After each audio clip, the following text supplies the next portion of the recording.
General contracting needs. We have it all at A&S Hardware and General Contractors Limited, located at 107 Bonaventure Road in Gasparillo. Just call Tiki Ali at 650-2180.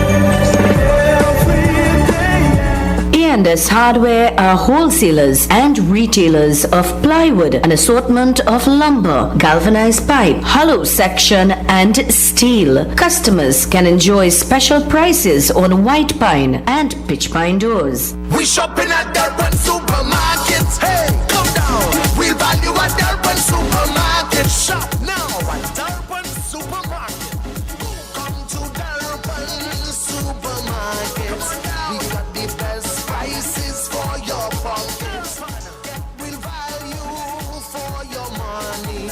Durban Supermarket treats you like family. Nothing overpriced, it's guaranteed for sure. Save big at Durban and shop even more. Real value to Durban Supermarket. We got the best prices for your pockets. Take advantage of unbelievable deals at Durban Supermarket, number 28 Foster Road in Sangre Grande. Durban Supermarket and Investment Limited, giving you real value for your money. Join our pre-budget discussions on U97.5 FM, Hot Like Pepper Multicultural Radio, every Monday from 3 p.m. to 6 p.m. with financial analyst Aved Siram and other experts in the field of economics. Our pre-budget discussions will focus on all stakeholders in the economy and what they expect. You can also join our post-budget discussion on Monday, 5th October 2020, right here on U97.5 FM, Hot Like Pepper Multicultural Radio. Greeted in the wonderful name of Jesus. My name is Bishop Kelvin Khan from Endurance Ministry International. Our new location is in Railway Road, Londonville. You can tune into 97.5 every Sunday morning from 6 a.m. till 8. Tell your nanny and your nana, your chachi, your chacha, your grandpa, your grandma. We need to pray for our nation. God bless you. Thank you. Praise Him. नबियों के सरदार मोहम्मद नबियों के सरदार Assalamu alaikum wa rahmatullahi wa barakatuh. May the peace and the blessings of Almighty Allah be upon each and every one of you. My name is Shazad Ali, and here's an invitation to join me every weekday morning 5 o'clock for the program Teachings of Islam right here on U97.5 FM. Assalamu alaikum.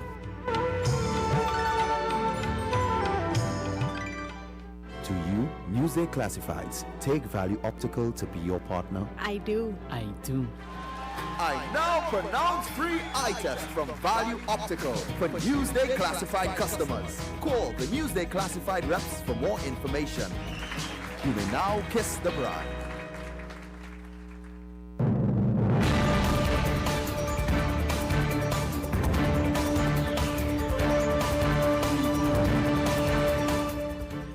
Indeed, and a very good morning, Trinidad and Tobago, and thank you very much for choosing 97.5 FM, Hot Like Pepper, Multicultural Radio. I am Kenrick Juggernaut, and yes, you are listening to the most interactive morning program on the airwaves of TNT, You Talk. It's Monday, September 14th, 2020, and you're with 975 FM, Hot Like Pepper, Multicultural Radio. Note that we are broadcasting to you live from Couva in central Trinidad, the energy capital. And when I open the lines this morning, well, you can call us at 636-7547, 227-5739. This program is geared towards giving you, the listening audience, an opportunity to share your thoughts and to share your views with us as we engage various stakeholders in different phases of life, as we try to build capacity for ourselves and also keep you informed and entertained. Good morning, people. Good morning, and thank you very much for choosing 975. Let me say a very special good morning to our international audience streaming live with us this morning. Good morning, and thank you very much for being part of the 975 FM Hot Like Pepper family. Good morning. And let's say a very special good morning also to all of our neighbors here at Exchange Lots in Couva. Good morning to the members of the Trinidad and Tobago Fire Services, the members of the Trinidad and Tobago Police Service, and good morning to all the maxi taxi drivers, the market vendors, and wherever you are hearing this broadcast. Thank you very much for being with us this morning. Well, first up this morning, let me keep you abreast as to some of the major stories as published in today's edition of the Newsday newspaper. Well, on the cover of today's edition of the Newsday, oh, by the way, make sure you go outside and purchase your copy of this publication this morning. As I said, it is priced at only $3, and it's available at all leading newsstands throughout the country. Newsday newspaper, in today's edition, 64 pages in total. Commissioner of Police Gary Griffith tells police officers on COVID-19 law, ignore the Prime Minister's advice. Remember, the Prime Minister, Dr. Keith Rowley, would have hosted this conference on Saturday, where he would have made a certain pronouncement. Well, there seems to be different views, different interpretation as it relates to the public health ordinance. But we'll keep you abreast of that story. So as I said, you can catch the details on page 3. Let me remind you of what the story would have said. Police officers have been advised to ignore public advice from Chairman of the National Security Council that they have the authority to arrest people on their private property for breaches of the COVID-19 regulations. In a broadcast message to all police officers on Sunday, Police Commissioner Gary Griffith described the Prime Minister's comments on Saturday's press conference as an attempt to give a misleading perception. As I said, that story is on page 3. You can get all of the details on that story there. And in a sidebar story, the Commissioner of Police, only Parliament can give police power on COVID-19 laws. Remember when this matter went to Parliament, my good friend Brian Bigg would have talked about the ambiguity in it. There are too many grey matters. Yes, the legislation would have been given the necessary approval. Breach of Ministry of Health guidelines, not an offense. Legal notice removes guideline stipulation for places of worship. That story too on page 3.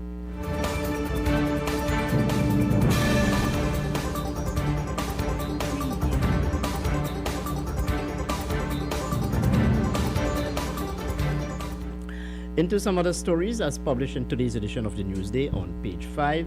Health Ministry agrees to hand over Berkey's medical records. Yes, the Health Ministry has agreed to hand over medical reports and preserve the body of Ceylot's businessman Cedric Berkey Burke after his relatives threatened to sue the state on Saturday.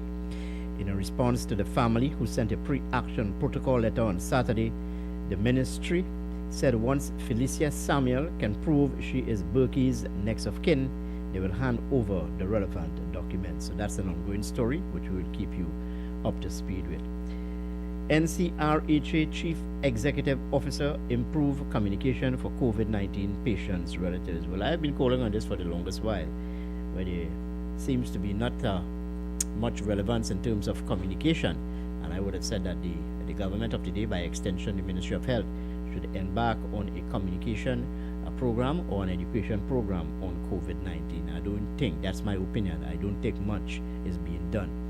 Yes, COVID-19 cases in this country. Total confirmed tests, 3,042. Active cases, 2,217. Yes, and recovered patients, 772. Deaths thus far, 5,000. Let's read rather, my apologies. 53 deaths thus far. Yes, so total number of confirmed cases, 3,042. A very frightening figure indeed. So as we move further into today's publication of the Newsday, Attorney General threatened with legal action over 1,000 ticket for homeless. A group of attorneys representing social activist Barrington Thomas has written to Attorney General Faris Al-Rawi complaining of the ticketing of the homeless in the San Fernando area for failing to wear masks.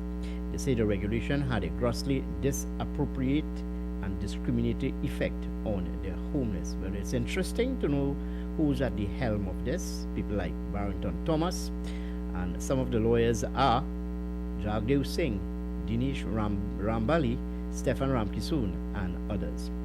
Commissioner of Police, ticketing of homeless being investigated. Police Commissioner Gary Griffith said the matter of socially displaced people being ticketed for not wearing masks is being investigated. Griffith said he needed to confirm if these people were really socially displaced or homeless people, since he received other reports which said they were not. So that story, it's on page 7. You can catch the details there. Body of 58-year-old man found in Oropun Gardens. The body of a 58-year-old man from Oropun Gardens was found behind his house on Saturday. Investigations are continuing into that matter by the officers attached to the Homicide Bureau. Now, yes, last week rather, those of you who would have listened to the program would have noted that I would have spoken to Kiran Singh, who is the president of the Greater San Fernando Area Chamber, and he would have been talking about the challenges facing small businesses. Well, there's a story on page 9 where Mr. Singh again is repeating that challenge, where he's saying that small businesses, they won't survive given the COVID-19 lockdown. Tutor admits to challenges. UNC knocks Education Ministry's virtual learning plan. The Ministry of Education has come under heavy criticism by opposition MP Anita Haynes for what she described as a sloppy rollout of virtual learning for this school term. Remember, the school term opened today, and of course the Ministry of Education would have admitted that there are certain challenges which the ministry is facing, and I can also imagine the challenges being faced by both the teaching fraternity and also to those officials from the ministry. So it's a matter which we'll continue to look at. Sometime during the week, I'll try to get in touch with opposition MP Anita Haynes, who is the public relations officer of the United National Congress. She, in a media release, said the learning packages and school meals that were announced have not materialized, placing blame at the feet of Education Minister Nayan Gatsby-Dully, accusing the minister of making announcements while failing to properly execute any of the plans being proposed. Easing into the new school term, virtual classes begin today. Well, I know it can be quite challenging, as I said before. So we'll keep you up to speed as to how that matter is proceeding. Pan American Health Organization, healthcare workers are most vulnerable to suicide. Really? The Pan American Health Organization says workers in the healthcare system have been especially negatively affected by the COVID-19 pandemic in terms of exacerbating suicide risk factors. Interested. Commissioner of Police Gary Griffith, a woman on a beach matter still being investigated. Now, I think that we would have alerted you to that at the 6 o'clock newscast. Devant Maharaj, remember him? I am behind billboards calling for Kamala to go. Former United National Congress Minister Devant Maharaj said he is behind a campaign of billboards calling for his political leader, Kamala Prasad, to go. Interesting story indeed. Anyway, go outside there, purchase your copy of this publication, the Newsday newspaper that is. It's available at all leading newsstands. It's chock full of news, views, interviews, and yes, you can also get the latest from the world of sports. Here we're talking about sports here this morning. Trinbago Knight Riders trio making success Laventille proud. Yes, when the Trinbago Knight Riders sealed the 2020 Hero Caribbean Premier League title on Thursday, cricket coach Aslim Mandol was a proud man of 3 of his former students at Success Laventille Composite School were part of the winning team. Kyron Pollard, Akil Hussein, and Kari Pear. According to the story, they were instrumental in leading TKR to the CPL title. Well, that's the story on the page 38 of today's edition of the Newsday. You can go outside there and get your copy this morning. Yes, and the great race, well, that is set for September 26th. Coming fresh on the heels of the success of the Caribbean Premier League, well, Prime Minister Dr. Keith Rowley would have announced that the great race is on. It is set for September 26th. Well, interesting. Anyway, stay with us here, 975 FM, Hot Like Pepper. When I come back, we'll continue with our discussion. I'll open the lines where you can call me at 636-7547, 227-5739. Note that we are also live on YouTube. You can catch us at RCL U975. You can also catch us on WhatsApp at 378-4975, and you can call us at 636-7547, 227-5739. Stay with us here, 975. A&S Hardware and the General Contractors Limited of 107 Bonaventure Road in Gasparillo. For all your hardware materials from foundation to finish. Not forgetting all your general contracting needs. We have it all at A&S Hardware and the General Contractors Limited, located at 107 Bonaventure Road in Gasparillo. Just call Tiki Ali at 650-2180.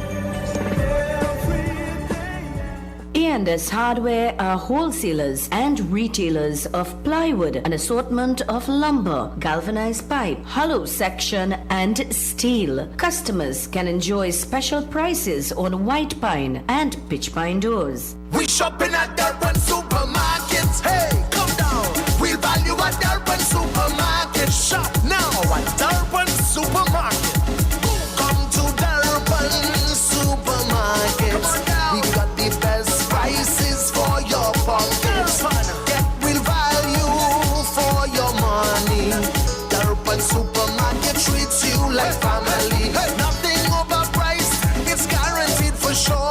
Save big at Durban and shop even more. Real value to Durban Supermarket.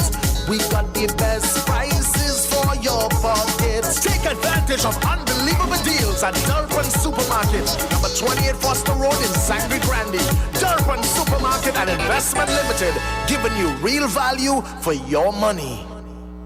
Greeted in the wonderful name of Jesus. My name is Bishop Kelvin Khan from Endurance Ministry International. Our new location is in Railway Road, Londonville. You can tune into 97.5 every Sunday morning from 6 a.m. till 8. Tell your nanny and your nana, your chachi, your chacha, your grandpa, your grandma. We need to pray for our nation. God bless you. Thank you. Praise Him, praise Him. To you, Newsday Classifieds. Take Value Optical to be your partner. I do. I now pronounce free eye test from Value Optical for Newsday Classified customers. Call the Newsday Classified reps for more information. You may now kiss the bride. Join our pre-budget discussions on U97.5 FM, Hot Like Pepper Multicultural Radio, every Monday from 3 p.m. to 6 p.m. with financial analyst Aved Siram and other experts in the field of economics. Our pre-budget discussions will focus on all stakeholders in the economy and what they expect. You can also join our post-budget discussion on Monday, 5th October 2020, right here on U97.5 FM, Hot Like Pepper Multicultural Radio. Gosh, boy, I can't wait to go home now. Stuck in traffic again, Hare Babri. Well, guess what? Your day is about to get hotter than ever in the afternoon. It's the new afternoon drive time program on U97.5 FM, Hot Like Pepper Multicultural Radio. Tune in Monday to Friday from 3 p.m. to 6 p.m. with yours truly, the DJ Flavia Experience. Let's make it hotter than ever in the afternoon. Great music, great info, and great vibes. Hotter than ever in the afternoon. Monday to Friday, 3 to 6 p.m. on U97.5 FM, Hot Like Pepper Multicultural Radio. For quality items, visit Super Quality Supermarket of Endeavour Road, Chaguanas, and Trin City Industrial Estate in Trin City, as well as Quality Cash and Carry Supermarket, Cuba Car Park, for all your grocery items, liquor, fresh fruits, and vegetables, not forgetting their bed and bath section and kitchen appliances for your home. With so many items to choose from, take advantage of our great prices and discounts at any of our 3 locations: Trin City Industrial Estate in Trin City, Endeavour Road, Chaguanas, and Cuba. For quality items, Super Quality Supermarket and Quality Cash and Carry Supermarket. To you, Newsday Classifieds. Take Value Optical to be your partner. I do. I now pronounce free eye test from Value Optical for Newsday classified customers. Call the Newsday classified reps for more information. You may now kiss the bride.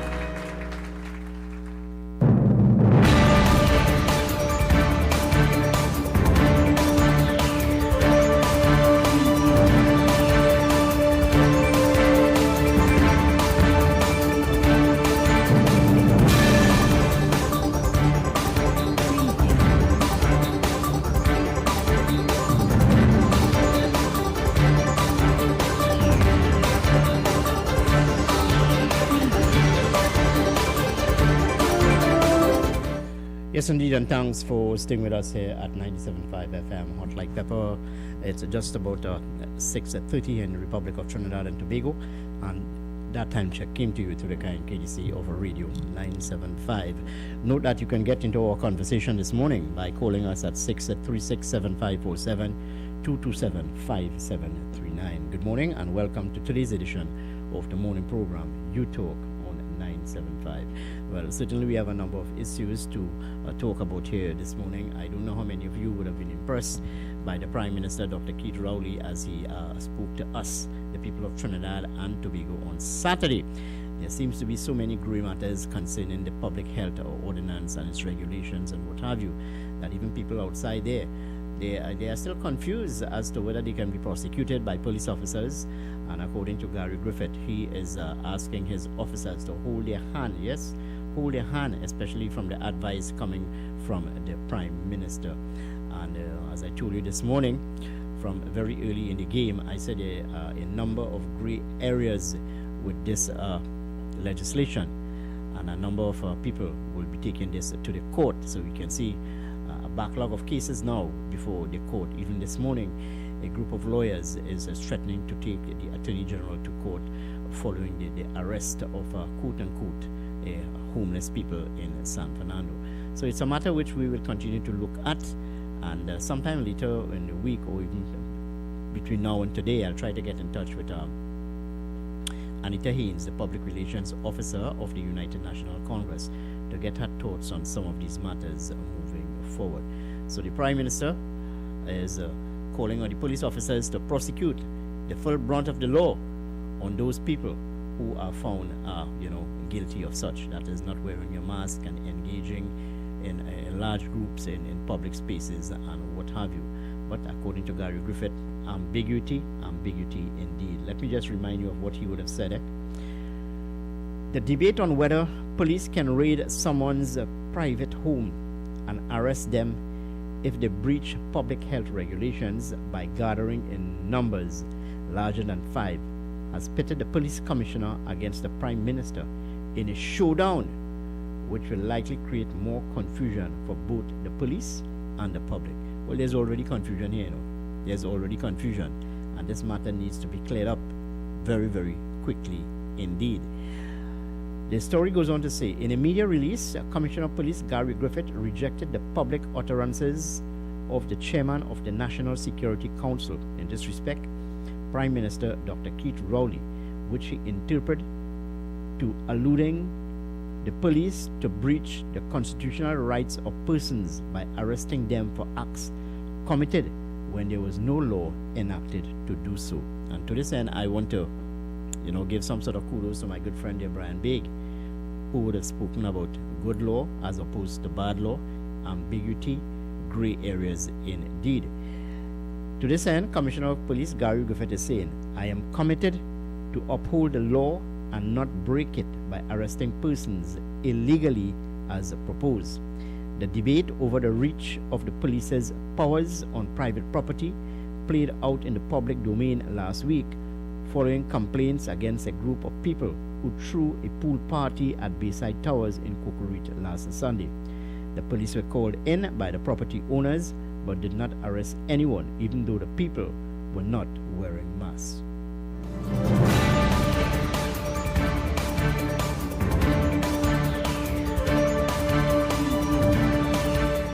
So, I am not of a legal mind, but I'll try to get one of those persons within the fraternity to give his take on this.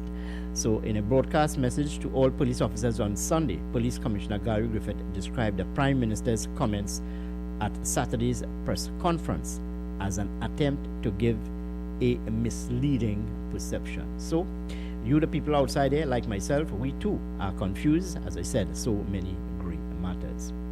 And yes, this too came to the fore over the weekend. The surprising death of Cedric Burke, yes, certainly would have attracted public conversation. Well, the Health Ministry has agreed to hand over medical records and preserve the body of Sealot's businessman Cedric Burke after his relatives threatened to sue the state on Saturday. Well, that's a story which we will continue to follow, yes. And school opened today, that is virtually, of course, not physically, yes. School opened today. And I listened to the Minister of Education, Nyan Godspeed Dolly, last night. And she said, look, it is quite challenging indeed.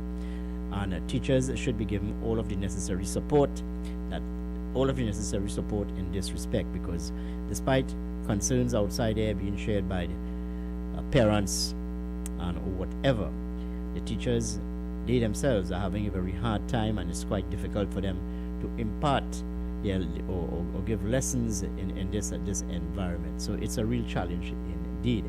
And to this end, Anita Haynes, the Public Relations Officer of the United National Congress, well, she too is raising the red flag over some of the measures as introduced by the minister, or rather the Ministry of Health in this respect. In a media release, she said the learning packages and school meals that were announced have not materialized, placing blame at the feet of Education Minister Nyan Godspeed Dolly, accusing the minister of making announcement while failing to properly execute any of the plans being proposed. She said, quote, "We are now a full week into the school term, and many students and teachers are still uncertain as to the way to move forward. She said parents were also frustrated by the haphazard nature of the plans by the Ministry of Education to distribute school lunches. So these are just some of the challenges.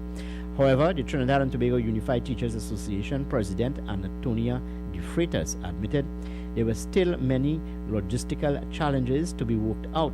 She said while the ministry has considered some of their recommendations, teachers were trying their best to fulfill their requirements with limited resources. The same point I was making this morning.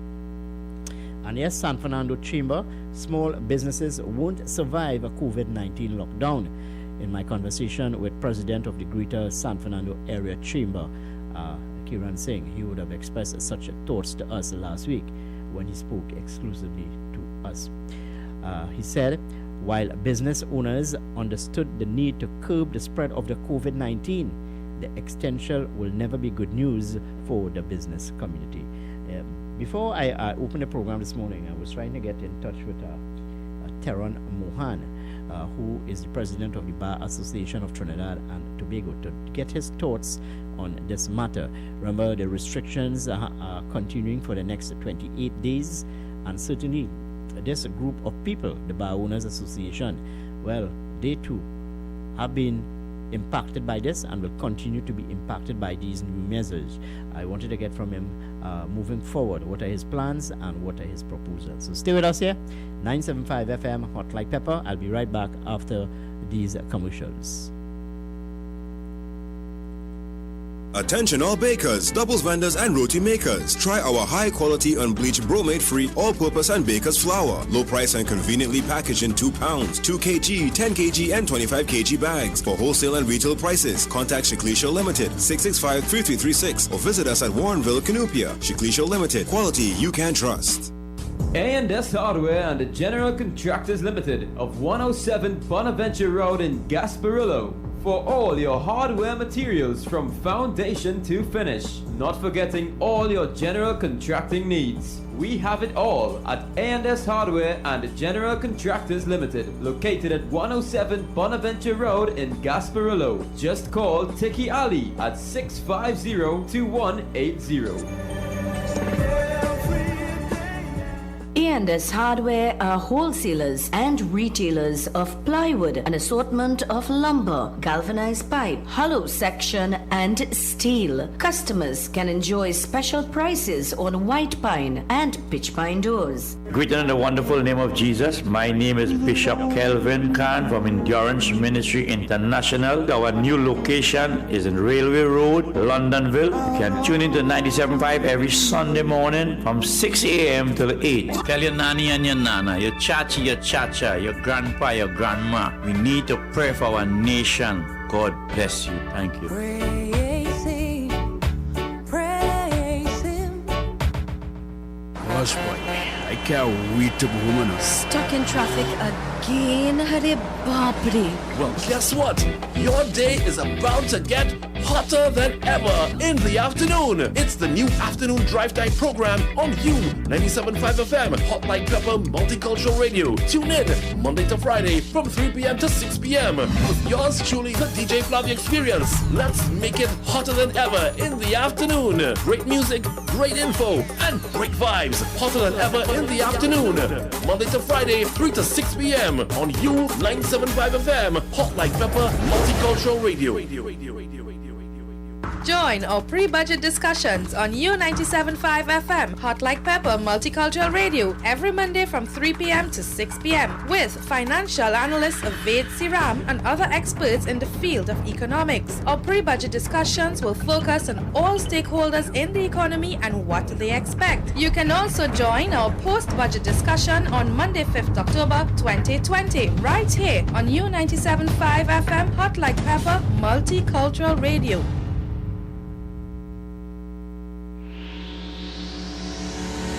Kathy's Cool Spot Enterprises Limited, number 86 Pearville, opposite the TSTT Exchange in Mayaro. We specialize in all types of meats, dry goods, liqueur, beverages, ice, LPG, gas, motor oils, stationery supplies, and photocopying. We also provide rentals of tents and chairs for your every occasion. Come in and take advantage of our specials at reduced prices on liqueur, wholesale and retail. We are open every day, even on public holidays, for your convenience.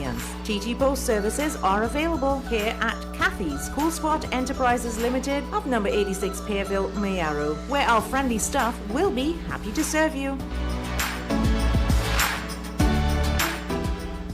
To you, Newsday Classifieds. Take Value Optical to be your partner. I do. I now pronounce free eye test from Value Optical for Newsday Classified customers. Call the Newsday Classified reps for more information. You may now kiss the bride. KY's Electrical Supplies Limited of Southern Main Road, Canupia, for all your plumbing and electrical supplies, water heaters, filters and water pumps, plus all parts for Gould, Pentax and Leo pumps. Choose from leading brands such as Cooper, Varma, BT Sino, Leviton and General Electric. Call 665-6954 for more information. KY's Electrical Supplies Limited of Southern Main Road, Canupia.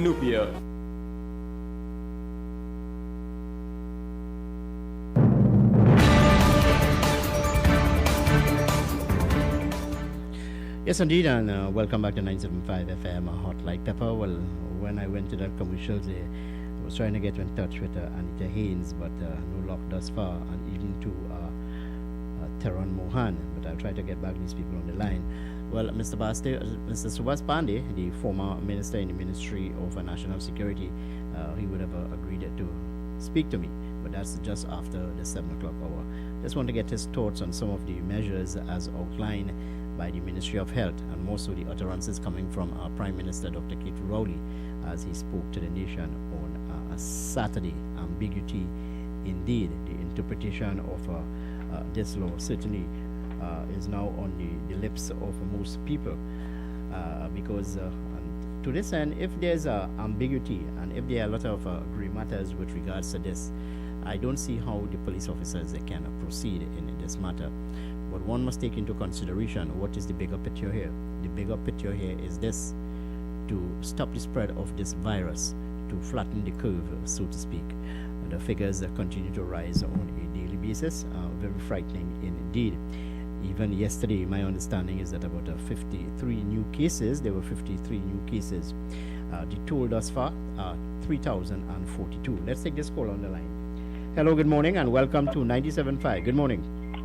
Hello, pleasant good morning to Trinidad and Tobago and the host of the program, Mr. Kenrick. And good morning to you, sir. Yes, good morning. Yes, good morning. I had a conversation last night with a very good friend of mine. He's not in Trinidad at this time. But, you know, we were talking, and when you engage these people and the kind of things that they say, you know, we were looking at government accountability, right? I mean, yes, what the Prime Minister said, I saw it in the news with, you know, where he was talking about charging people regardless of color, creed, race, or class, right? And, you know, a simple thing like that, I mean, we might look at it as being simple, but to me it's a straightforward case. You know, people, regardless of in the private place or if they're in the public or wherever they is, once they break the law should be enforced, right? Not that the commissioner come and saying something that, you know, is a private place and they can't charge them or some kind of nitty-gritty for the 1%, so to speak. No, right? hold on. Let me interject here a bit. If the police officers are the only, let's say, entity that is required to enforce the law, yes? Yes. Right, Yeah. Good. Yeah. Now, if they too are not unsure as to what charge should be applied, well, then we're in a very serious situation.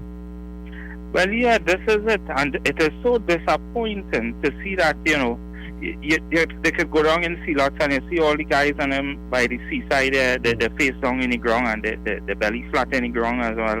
You know, it looked like they was enforcing the law there, right? But how come they can't enforce the law in a different situation? And the people was doing basically the same thing. Well, one has to understand, I'm not here to defend anyone. All I can do is put forward the argument. The argument is private as opposed to public. Right. And this is this is where the ambiguity in the law comes in, and this is what Gary Griffith is hoping that the authorities of the day can actually make clearer to police officers if they are to enforce the law. Okay. Right. You understand what I'm saying? Yeah, I understand what you're saying. Because if you arrest somebody unlawfully, of course, and in their interpretation, well, they can, you know, go to, let's say, a legal mind, take the matter to court, and if they are found not guilty, well, they can sue the state. Right. Well, you know, this thing is a complicated thing because, you know, looking at those two guys and the two, well, I don't know what the definition of a vagrant is. I mean, it will have to do something with homeless. I understand that Mr. Griffith said that the people have had an address because they had an ID card, right? But I personally know one of the guys who was charged, and he, to me, is homeless because he lives in San Fernando, you know, well, not live in San Fernando. He's always in San Fernando, sleeping under one of those them shed and them where the people have their shop right outside. Since I know him, you know, he's always out there, you know, classified or looking like a vagrant, and they always roaming around the place and you know, I don't think that they have a house. I mean, dictionary definition, yeah, the man have an ID card and his ID card have an address in it. But those guys and them, they're basically homeless because they always there, sleeping night after night, year after year in that place. All right. We understand the challenge, right? What are your suggestions to deal with this matter? Right. Well, I had mentioned about the vagrants. I had seen this thing happen. Yeah. So, what they should do is get the laws correct. Well, this is what I'm saying this morning, and this is what Gary Griffith is talking about. You see, Right, but yeah. no, hold on. At the end of the day, one has to take into consideration what is the bigger picture here. Flattening the curve, ensure that this virus does not spread, because as this virus spread and the cases come in more and more, it's a cost to the state. One must take that into consideration also to, to treat a COVID-19 patient. You understand? Right. And Yes, I understand right. that. But remember, the law has a lot to do with flattening the curve, right? Because if it is that people breaking the law, how is the curve going to be flattened? Well, this is the point I'm making. You see, you cannot legislate for everything. There's something what you call personal responsibility. If it is that the authorities, or in this respect, the medical science is telling you, they are saying one of the measures or one of the ways to stop the spread of this virus is by wearing a mask, by sanitizing your hand. And Right, yeah. You understand? We understand that. No, yeah, I understand that. You understand that. But John Public, the people who are lackadaisical, the careless people, the people who, this is our next thing too. I am sure that it would have, this is a big statement I'm making here, but it have some truth involved in it, and a lot of people might not appreciate this, but it have people in this country, they simply wouldn't care if they pass on the virus to somebody or not. Once it do affect them. But hold on. It has affected them, because if you are saying they are fully aware that they have the virus, but they are not too concerned about whether passing it on to somebody else. They are concerned. It's about your health, your health. And by right. Well, let me ask you this question.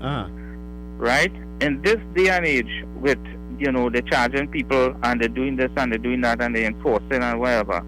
How it is you could go down in San Fernando or you could go into Pornosfin and you're seeing a lot of people with the mask under the nose, under the chin. These vagrants and them, you're giving them masks, they're not even putting it on. All right, but hold on right here. Who do you think is responsible for that? Right, the people responsible for that is the individual themselves. This is what I'm saying. It have people that just don't care. This is why we have to go back to the law. Let the law do its work. Let the police and them do its work. Change the law so that you could charge these people, you could put them in jail, just as the same thing as the Prime Minister was saying. And then, right, because that is the only thing. People, Well, my friend, I totally agree with you, And this is what the Commissioner of Police is saying. But at the same time, if there's ambiguity in the law, if there are gray areas, and there are various interpretations, a police officer must also respect the constitutional rights of an individual. You understand what I'm saying? Well, yeah, I understand what you're saying, but at the same time, the police officers should also respect themselves. I had the unfortunate thing that I saw some my neighbors and them, they are officers. No, but hold on. You are saying that the police officers need to respect themselves and carry about themselves and in a proper way. But at the same time, what are the responsibility of nationals of this country? The responsibility of an individual. And I'm sure that you're quite aware, and you will tell this to your family and friends and so on. Wear your mask, sanitize, observe social distancing. Yes? Yes, and some of them are guilty of not doing such.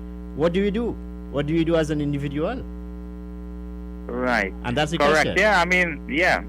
Right. And changing the topic a little bit.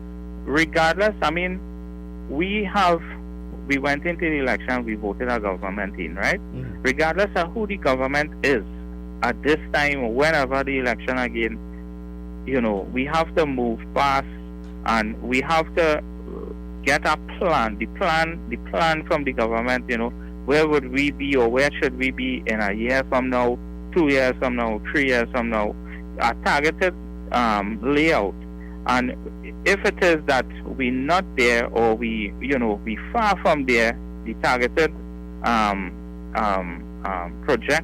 projectile, so to speak, what will be the outcome? Would we just say, well, brush that aside as COVID-19 or the economy in a bad state, or let me just forget about that.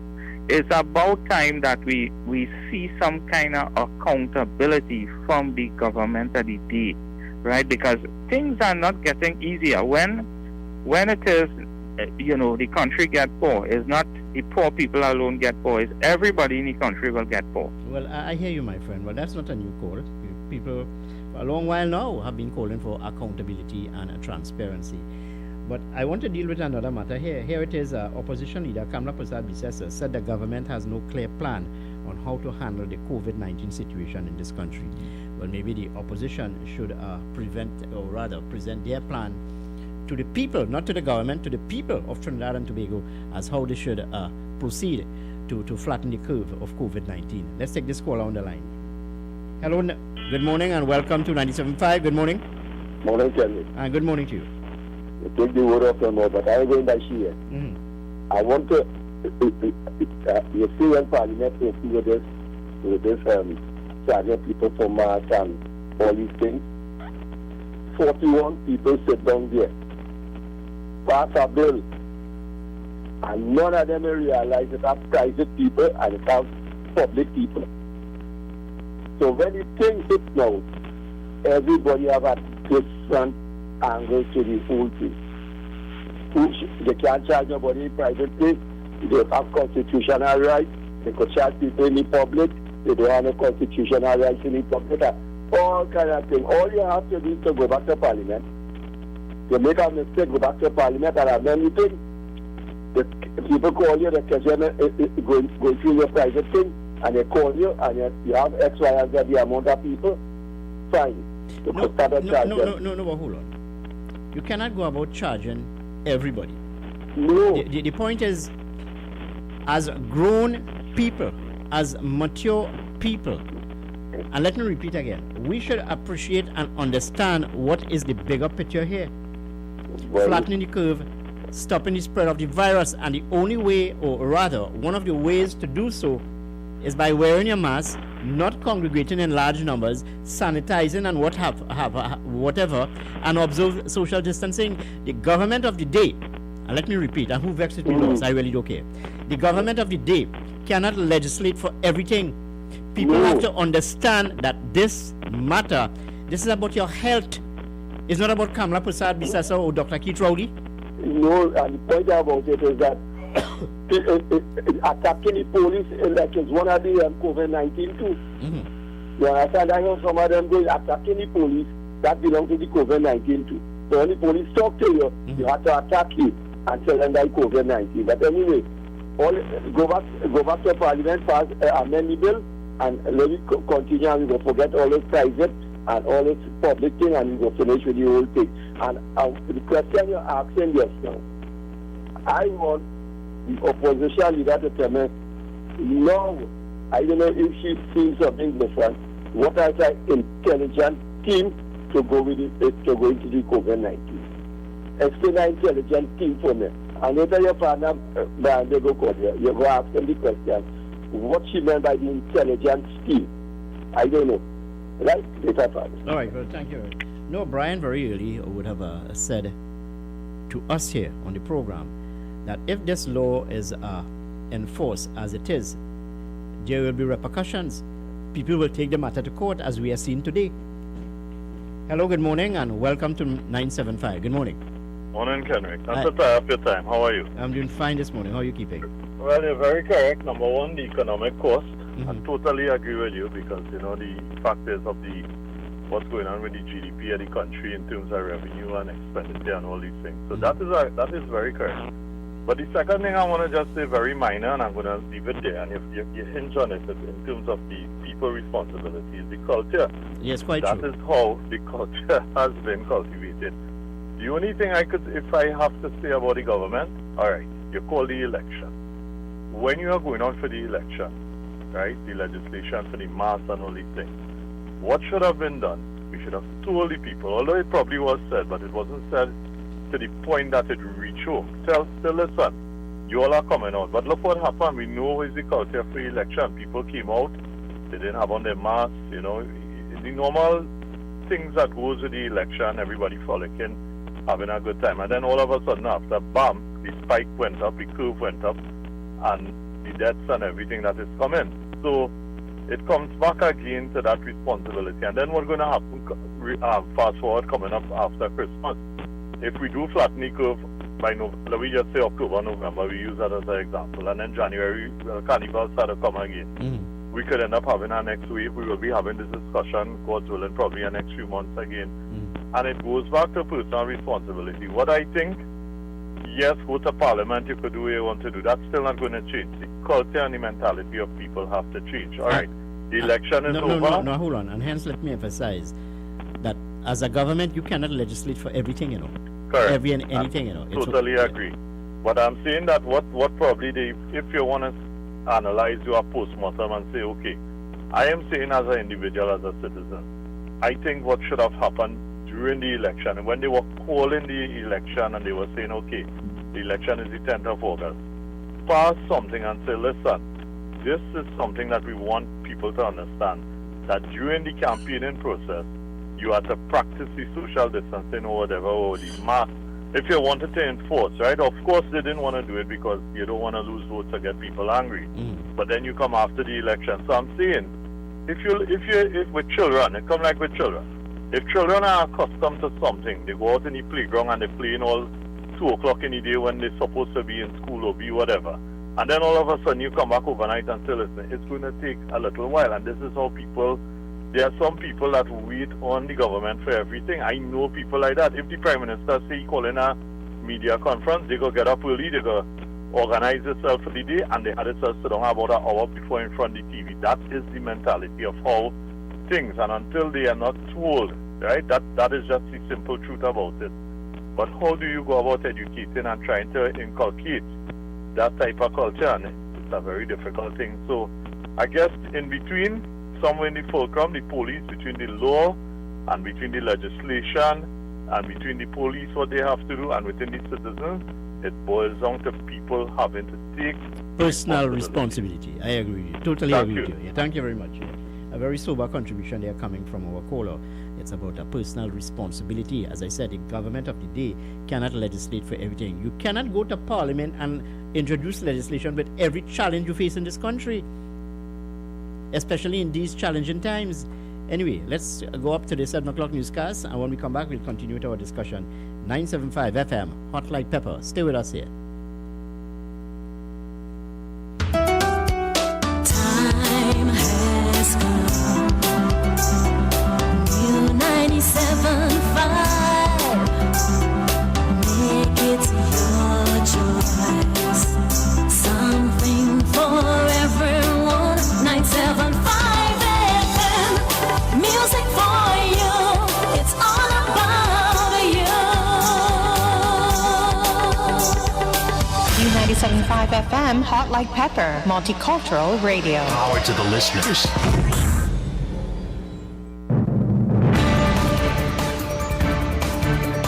It is now time for major news to the hour. It comes to you with the very kind compliments of Super Quality Supermarket, Sheikh Lisha Limited, the Trinidad and Tobago Newsday, and Darpan Trading Company Limited.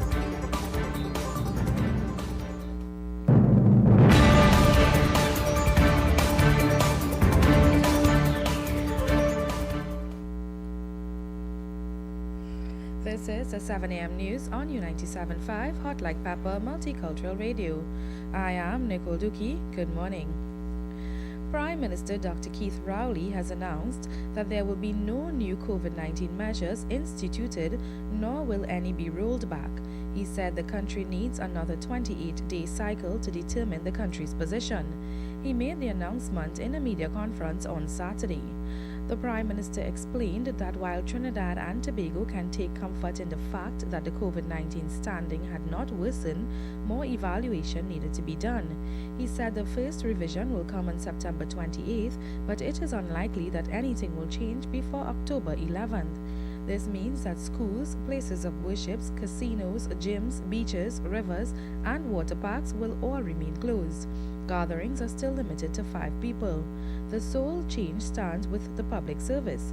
He announced that all employees of the various ministries who have a hand in planning the October 5th budget presentation are deemed essential and will need to report to work. The Prime Minister acknowledged that COVID-19 measures have cost the country $10 billion in revenue, but encouraged that the focus remains on the health and well-being of the citizenry. Borders will remain closed as the country goes into the next cycle. Chief Executive Officer of the North Central Regional Health Authority, Davlin Thomas, has promised communication between hospital officials and relatives of COVID-19 patients will be improved. On Wednesday, Health Minister Terence Dayal Singh was asked about complaints by relatives they had been waiting for days for updates on the status of patients at the Cooper Hospital. Dayal Singh had replied that he was unhappy with health officials' communications with relatives of COVID-19 patients. Dayal Singh said he was concerned that the level of communications needed to be improved. He reported that he had a meeting scheduled with the chairman of the CEO of the NCRHA to resolve the issue. Public Utilities Minister Marvin Gonzalez is pushing to establish an integrated water management system for the Water and Sewerage Authority. He has given a timeline of 24 months for this to become a reality. The minister dismissed massive retrenchment talks at the authority.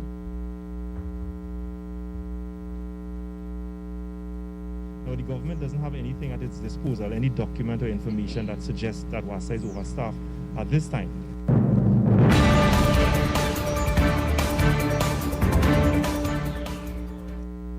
A cabinet subcommittee was appointed recently by Prime Minister Dr. Keith Rowley to submit recommendations for a framework for the water company by November 30th.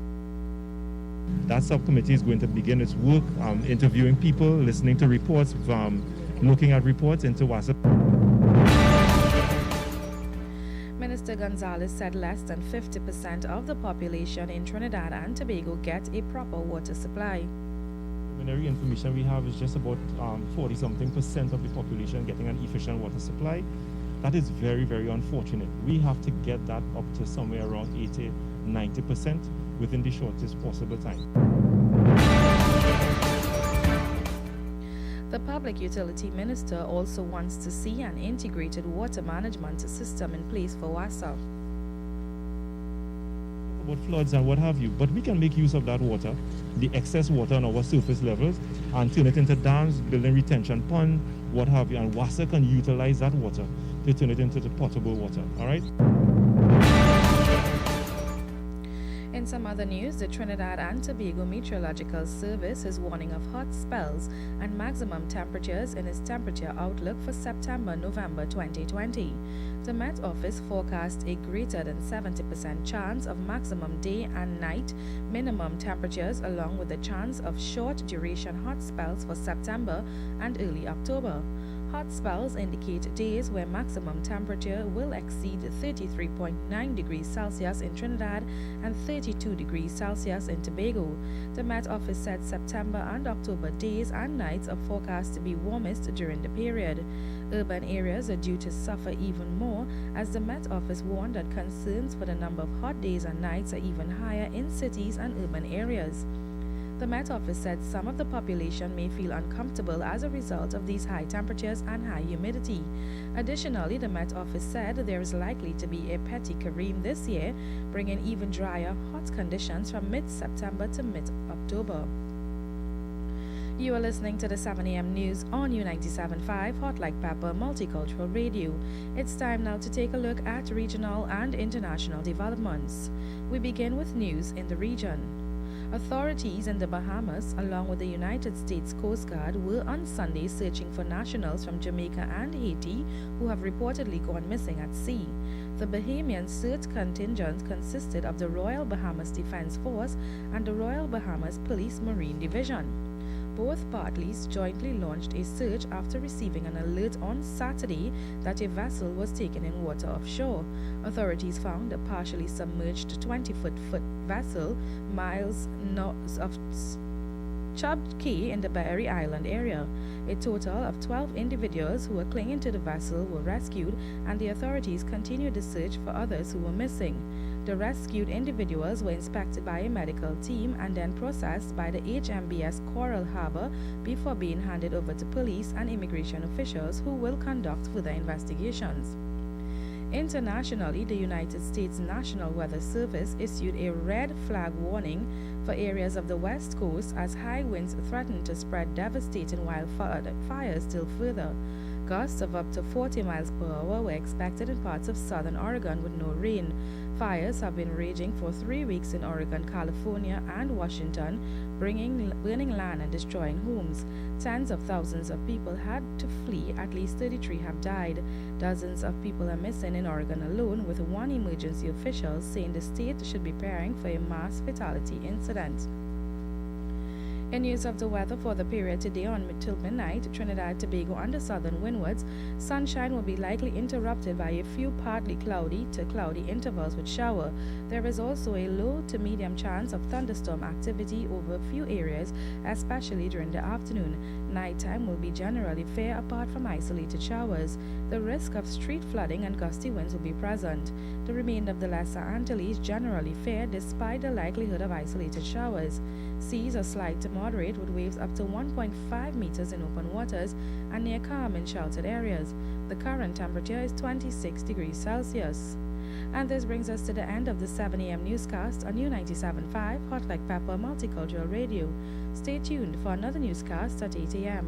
I am Nicole Dookie. Good morning.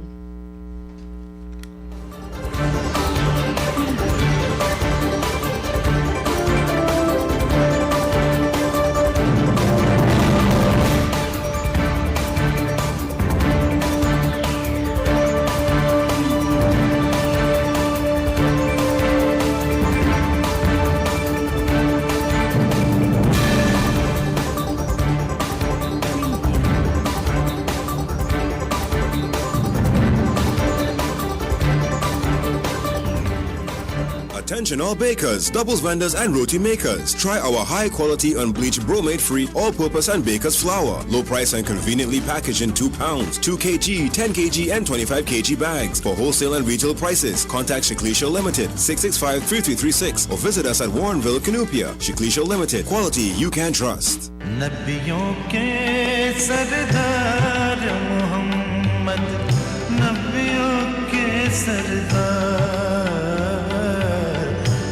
Assalamu alaikum wa rahmatullahi wa barakatuh. May the peace and the blessings of Almighty Allah be upon each and every one of you. My name is Shazad Ali, and here's an invitation to join me every weekday morning 5 o'clock for the program Teachings of Islam right here on U97.5 FM.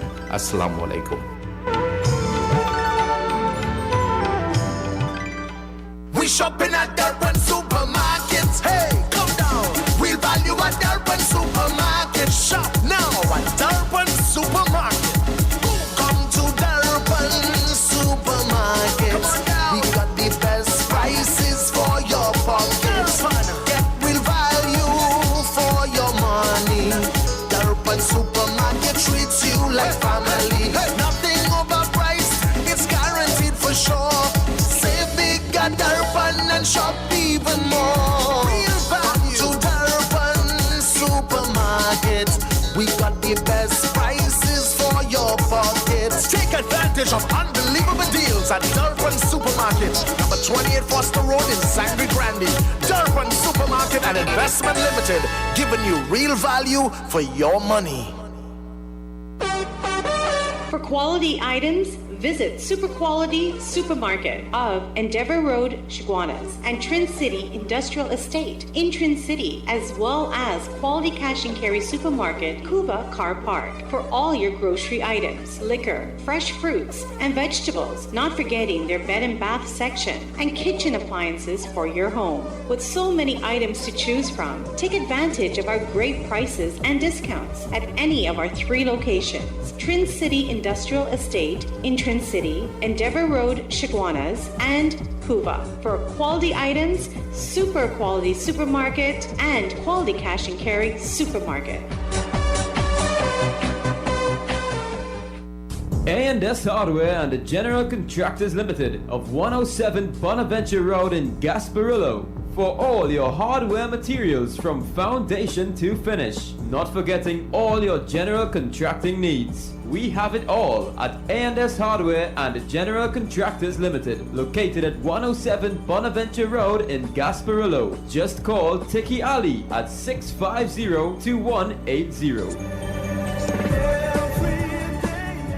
A&S Hardware are wholesalers and retailers of plywood, an assortment of lumber, galvanized pipe, hollow section, and steel. Customers can enjoy special prices on white pine and pitch pine doors. Greeted in the wonderful name of Jesus, my name is Bishop Kelvin Khan from Endurance Ministry International. Our new location is in Railway Road, Londonville. You can tune into 97.5 every Sunday morning from 6 a.m. till 8. Tell your nanny and your nana, your chachi, your chacha, your grandpa, your grandma. We need to pray for our nation. God bless you. Thank you. Praise Him, praise Him. Yes, welcome back to 975 FM Hot Like Pepper. Well, with me on the line now is Satish Munisa, who is the Vice President of the Bar Owners Association of Trinidad and Tobago. Just want to get his thoughts on his association's take on these measures as outlined by Prime Minister Dr. Keith Rowley over the weekend, the restrictions and so on, and certainly the impact it is having on his membership. So let's take him live on air. Good morning, Mr. Munisa, and thanks for taking our call this morning. Good morning to you. Good morning, and good morning to Trinidad and Tobago. All right, good. Well, one would have expected that when the Prime Minister would have hosted this press conference, one would have expected that certain restrictions would have been lifted with regards to the Bar Owners Association and those in that industry. What's your take on it? Are you surprised that some of these restrictions were not lifted? All this in the government's fight to flatten the curve and its fight to reduce the risk of spreading COVID-19 in the country. Share your thoughts with me initially.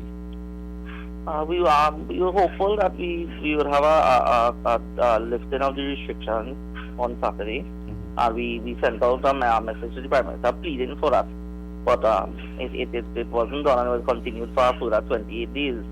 Now this has created even more pressure on our sector, because this is going into 5 months for the year that we are being closed with absolutely nothing from the government to assist in the day-to-day lives of the bar owners and the employees of the bars. We have sent multiple letters trying to engage the government. They have not answered to any of the letters, and it is very difficult because we have bills, we have light bills, we have water bills, we have flow bills, plus we have employees, most of which are single mothers, and there's nothing being done or put in place to assist us in any way. All right. What are some of your recommendations in the immediate? What are some of your recommendations you are prepared to make to the Prime Minister, Dr. Keith Rowley, to, let's say, cushion the impact these restrictions are having on your membership? Well, there needs to be some kind of government intervention and government assistance, because you are asking an entire sector who represents over 20,000 employees to not work and not have any source of income for over 5 months in a year. And we have families too. We are people too. We need to eat, and we have families to provide for. So we need to have some sort of financial assistance. Also, as the bar owners, we have financial obligations as business owners as well too.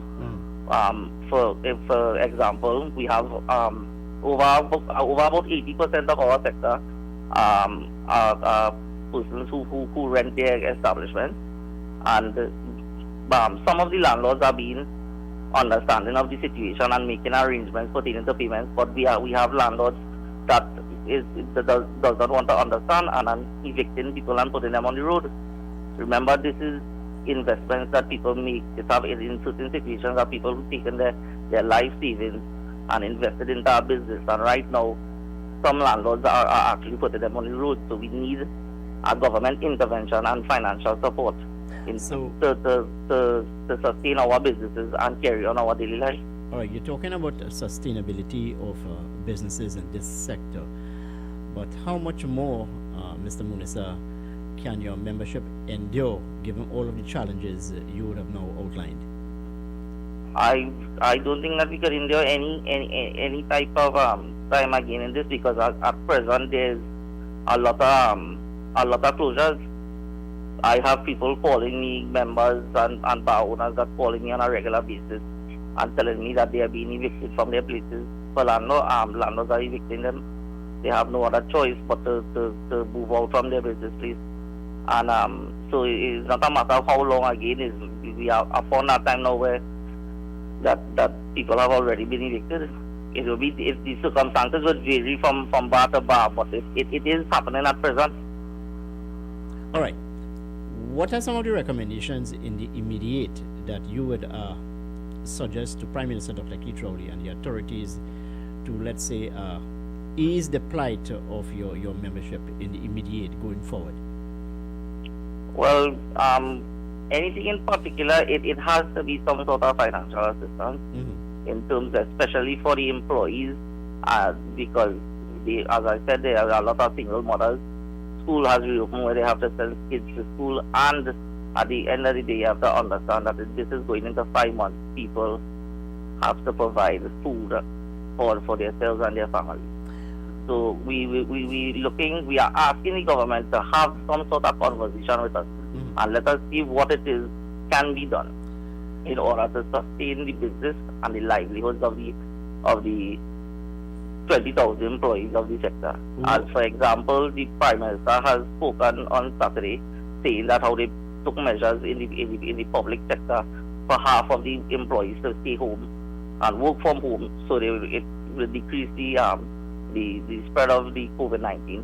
But what part of it he failed to acknowledge is that the half of them that are home are getting their salaries, whereas if the 20,000 workers who are in the bar sector have no salary to get. So how are we to survive if we have no income? Well, might I suggest that you and your organization and its membership call on the Prime Minister to allow you to operate in what you call, quote-unquote, a controlled environment, so to speak. But that controlled environment will have its challenges. This is what I want to get from you, the suggestions to give you that opportunity to create employment, to give you that opportunity to pay your bills, but more so in a controlled environment. Would you support such a call? Well, we have made suggestions and recommendations to the government via letters to all the different departments, from the CMO, Health Ministry, to the Prime Minister's, direct to the Prime Minister's office, of putting into the controlled environment. We, based on the health guidelines that was given out in June from the Health Ministry, which shows a controlled environment, and we are willing to do that. And we have said as an association, anybody from the bar sector who breaches these regulations or this controlled environment should be held accountable to the full brunt of the law. But the government continues to categorize the entire sector as one. So if one person do something wrong, they categorize the entire sector, which is over 5,000 bars, and blame the 5,000 bars, but not individually showing that what has been done.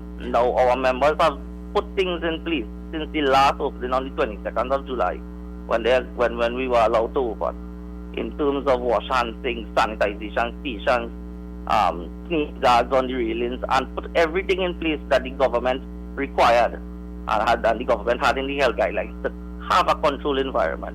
But yet still we were closed. But there's no, you can correct me if I'm wrong, but to my understanding, there is no empirical evidence to suggest that the opening of bars, restaurants, and so on would have contributed to the spread of COVID-19. So one would hope that maybe the Prime Minister, Dr. Keith Rowley, could look at this and come up with some sort of measure so that you and your membership can continue, as I said, in a very controlled environment. You would support me on that, yes? Yes, I will fully support that statement. And that is what we have been calling for from the beginning, to have the form of consultation with the government, showing them what has been done and what we could do going forward in order for our businesses to continue in a controlled environment. But we have not gotten any such opportunity with the government, as all our calls for consultation and has gone in under deaf ears. All right. Back in I think it was sometime in the month of June or July, when the Prime Minister would have made this announcement and imposed these restrictions on bar owners, your membership would have taken issue with this, raised the red flag, and taken the matter to court. Can you tell us what is happening with that? Well, when we had taken the matter to court at that point in time is where they had bars opening at closing at 8 p.m. And special restaurant license holders were closing at 10. Now, the minute we issued that case, the health minister reversed it immediately. Now, that was one count of the case. The other count of the cases are pending and ongoing in the court. All right, Mr. Munissa, I want to thank you very much for sharing the time with us this morning and keeping us up to speed as to what is happening with your association. We'll talk again in the future, my friend, and all the best to you and your membership. All right, thanks very much. Yeah, thank you very much. The voice there of Satish Munissa, who is the Vice President of the Bar Owners Operators Association of Trinidad and Tobago, outlining with us this morning how challenging it is and continues to be for his membership to survive, more so as a result of the restrictions imposed by Prime Minister Dr. Keith Rowley, and maybe rightly so. A number of people in this environment, in this fraternity, are now on the breadline. How this will pan out in the next couple of weeks, next couple of months, well, is anybody's guess. But certainly, it's a challenging time for us here in Trinidad and Tobago. We're with 975 FM Hot Like Pepper. You can call us this morning and share your thoughts. 636 7547 227 5739.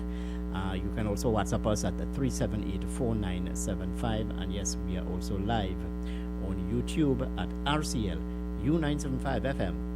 Let's take this call on the line. Hello, good morning. All right, I'm sorry to miss your call. You need to call us back here, and we'll continue with our discussion here with you. Stay with us. 975 FM Hot Like Pepper. Let's go to some commercials, and we'll come back with our discussion. A&S Hardware and the General Contractors Limited of 107 Bonaventure Road in Gasparillo. For all your hardware materials from foundation to finish. Not forgetting all your general contracting needs. We have it all at A&S Hardware and the General Contractors Limited, located at 107 Bonaventure Road in Gasparillo. Just call Tiki Ali at 650-2180. A&S Hardware are wholesalers and retailers of plywood, an assortment of lumber, galvanized pipe, hollow section, and steel. Customers can enjoy special prices on white pine and pitch pine doors.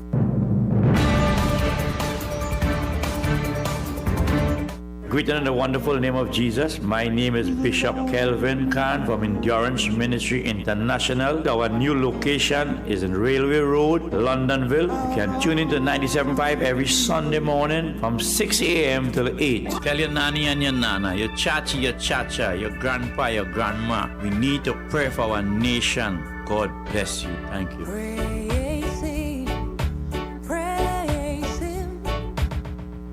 Join our pre-budget discussions on U97.5 FM, Hot Like Pepper Multicultural Radio, every Monday from 3 p.m. to 6 p.m. with financial analyst Aved Siram and other experts in the field of economics. Our pre-budget discussions will focus on all stakeholders in the economy and what they expect. You can also join our post-budget discussion on Monday, 5th October 2020, right here on U97.5 FM, Hot Like Pepper Multicultural Radio.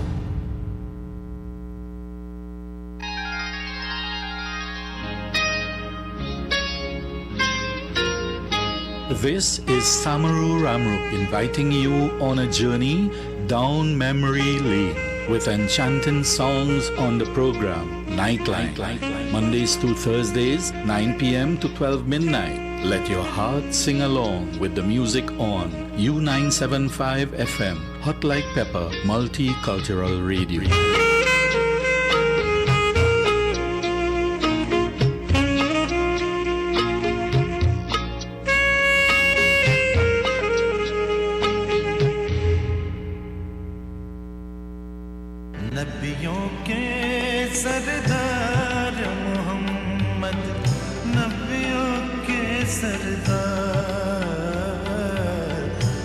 Assalamu alaikum wa rahmatullahi wa barakatuh. May the peace and the blessings of Almighty Allah be upon each and every one of you. My name is Shazad Ali, and here's an invitation to join me every weekday morning, 5 o'clock, for the program Teachings of Islam, right here on U97.5 FM. Assalamu alaikum.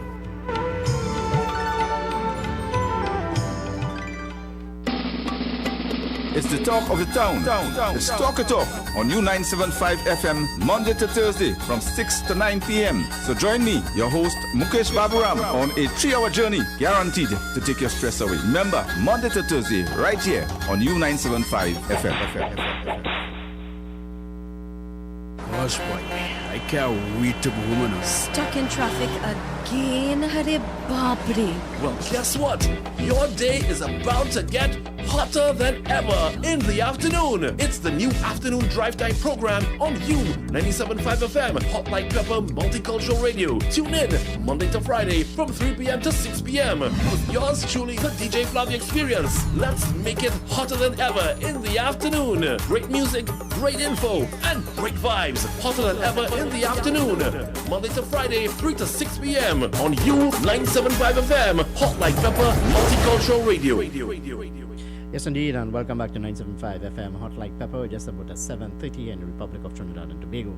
Well, on the line with me this morning is the chair of the Penal Debe Regional Corporation, Dr. Alan Sami.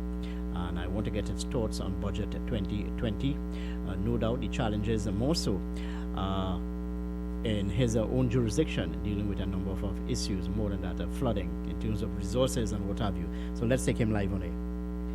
Good morning, Dr. Sami, and thanks for taking our call this morning. Good morning to you. Good morning. Good morning to you and the listeners. All right, well, certainly this budget 2020, budget 2021, all eyes will be on Finance Minister Con Imbert when he presents this package on the 5th of October. Your thoughts initially, what are your expectations? What are you hoping for? Knowing that when last we would have spoken, you said that you had challenges in terms of getting resources to deal with the number of concerns and issues facing the community of most so DB, Penal, and what have you. Your thoughts? Right, well, resources may be defined in 3 ways. It's man, money, and material. Money, of course, means the finances. Material means the goods and services to deliver, or the goods at least to deliver the services. And man means the manpower. Now, we have seen a decline in the recurrent expenditure or the recurrent allocation to Penal DB of about 6 million in 2015 to just over $1 million this past financial year. So clearly there is not enough money available. But it is not only an issue of money. We have had expanded demands on our services or our need to service. So, for example, places that would normally be serviced by the Ministry of Education, such as schools, cleaning cesspits, fixing roads, and that kind of thing. We're having demands there now. We're getting it from health centers, police stations. We're even indeed asking for assistance in machinery from places like TWASA and Ministry of Works. So what is happening is with less resources, there's an expanded demand. The population is also growing, which means then that there are more people and therefore more need for picking up garbage, spraying, rat baiting, and so on. In addition to this, internal to us, administratively, what we have had is there's been an inability to fill vacant positions in middle management. So we have a lot of vacancies in middle management. Now this does 2 things. One is it means then that the resources that are currently there need to be stretched even further, and it must affect the ability to perform. Secondly, the ability to supervise on the ground is affected, so production and productivity are affected. A lot of people, for example, understand it by saying, you have not patched my pothole, or you have not fixed my road. These are the consequences of those actions. So the government is proud that they've been able to manage the affairs of the state and reduce the demand or reduce the budget to people, and they're quite proud of that. What the consequences are: people are denied services, people are denied goods, people are not getting water, people are suffering from all kinds of issues in respect of drainage and health and what have you. And then the anger is turned on the councillor, because they're saying, councillor, I don't care which ministry is responsible for those things. I voted for you, and you must fix it. Rightly What so. is happening now? There's more rage being centered on councillors rather than where it should be directed, if there should be any rage at all. But have you had any discussion as head of the PDRC? Any sort of discussion? Have you expressed or outlined your wish list to Finance Minister Colman Booth, or by extension, the Minister of Works and Transport? Yeah, no, we do it through them. Well, yes, we have sent things to the Minister of Works and Transport. We have done it through regional coordinating meetings where their representatives are there. We have done it through our own minister. So the issue of petitioning for resources is ongoing. It's not a new thing. It's part of the course now. So it is not from lack of trying. So we've been trying, but we've not been getting. Now, I want to point out it's not only us, it's other UNC corporations too. In terms of going forward with dealing with some of the challenges, more so flooding in your jurisdiction, Dr. Sami, how best are you prepared to address this, knowing that we are in a very, what you call, active hurricane season and active wet weather, so to speak? Well, I have pointed out before, since 2018, and I've given letters to both the Minister of Works and Transport, Mr. Sinan, as well as our Minister, a 6-point plan. It has to be addressed nationally. You can't fix Penal Debe water courses along Penal Debe and the waters have started in Bridgestone. You need to do it comprehensively from beginning to end. And it has to be done nationally. And I propose a plan where you involve communities, you revegetate slopes, you build what is called detention ponds. So if you involve the community, they also be guardians of the environment. Very importantly, there's a lot of idle stock lying on the ground, so there are excavators by the hundreds which are not being utilized. Take the excavators, talk to the various providers, and say, let's work on a national drainage plan, national, throughout the country. And you'll be amazed that if it's done collaboratively, like it had been done in 1987 by John Humphrey, you'll be amazed at the impact it will have on flooding. And bear in mind, flooding is not just flooding, It's lost in millions of dollars, millions in crops and animals and people's possessions, millions of dollars of losses annually. And a national drainage program has already demonstrated can be done in 1987. That will change things dramatically, but the minister doesn't care. Dr. Sami, we on this program would have received calls from a number of people within your own jurisdiction. And they would have said that a number of claims or calls would have been made on you and your operators to deal with unplanned development, and these calls seems to be falling on deaf ear. And you would agree that unplanned development is one of the major causes of flooding, not only in the Penal Debe area, but throughout the country. Your thoughts?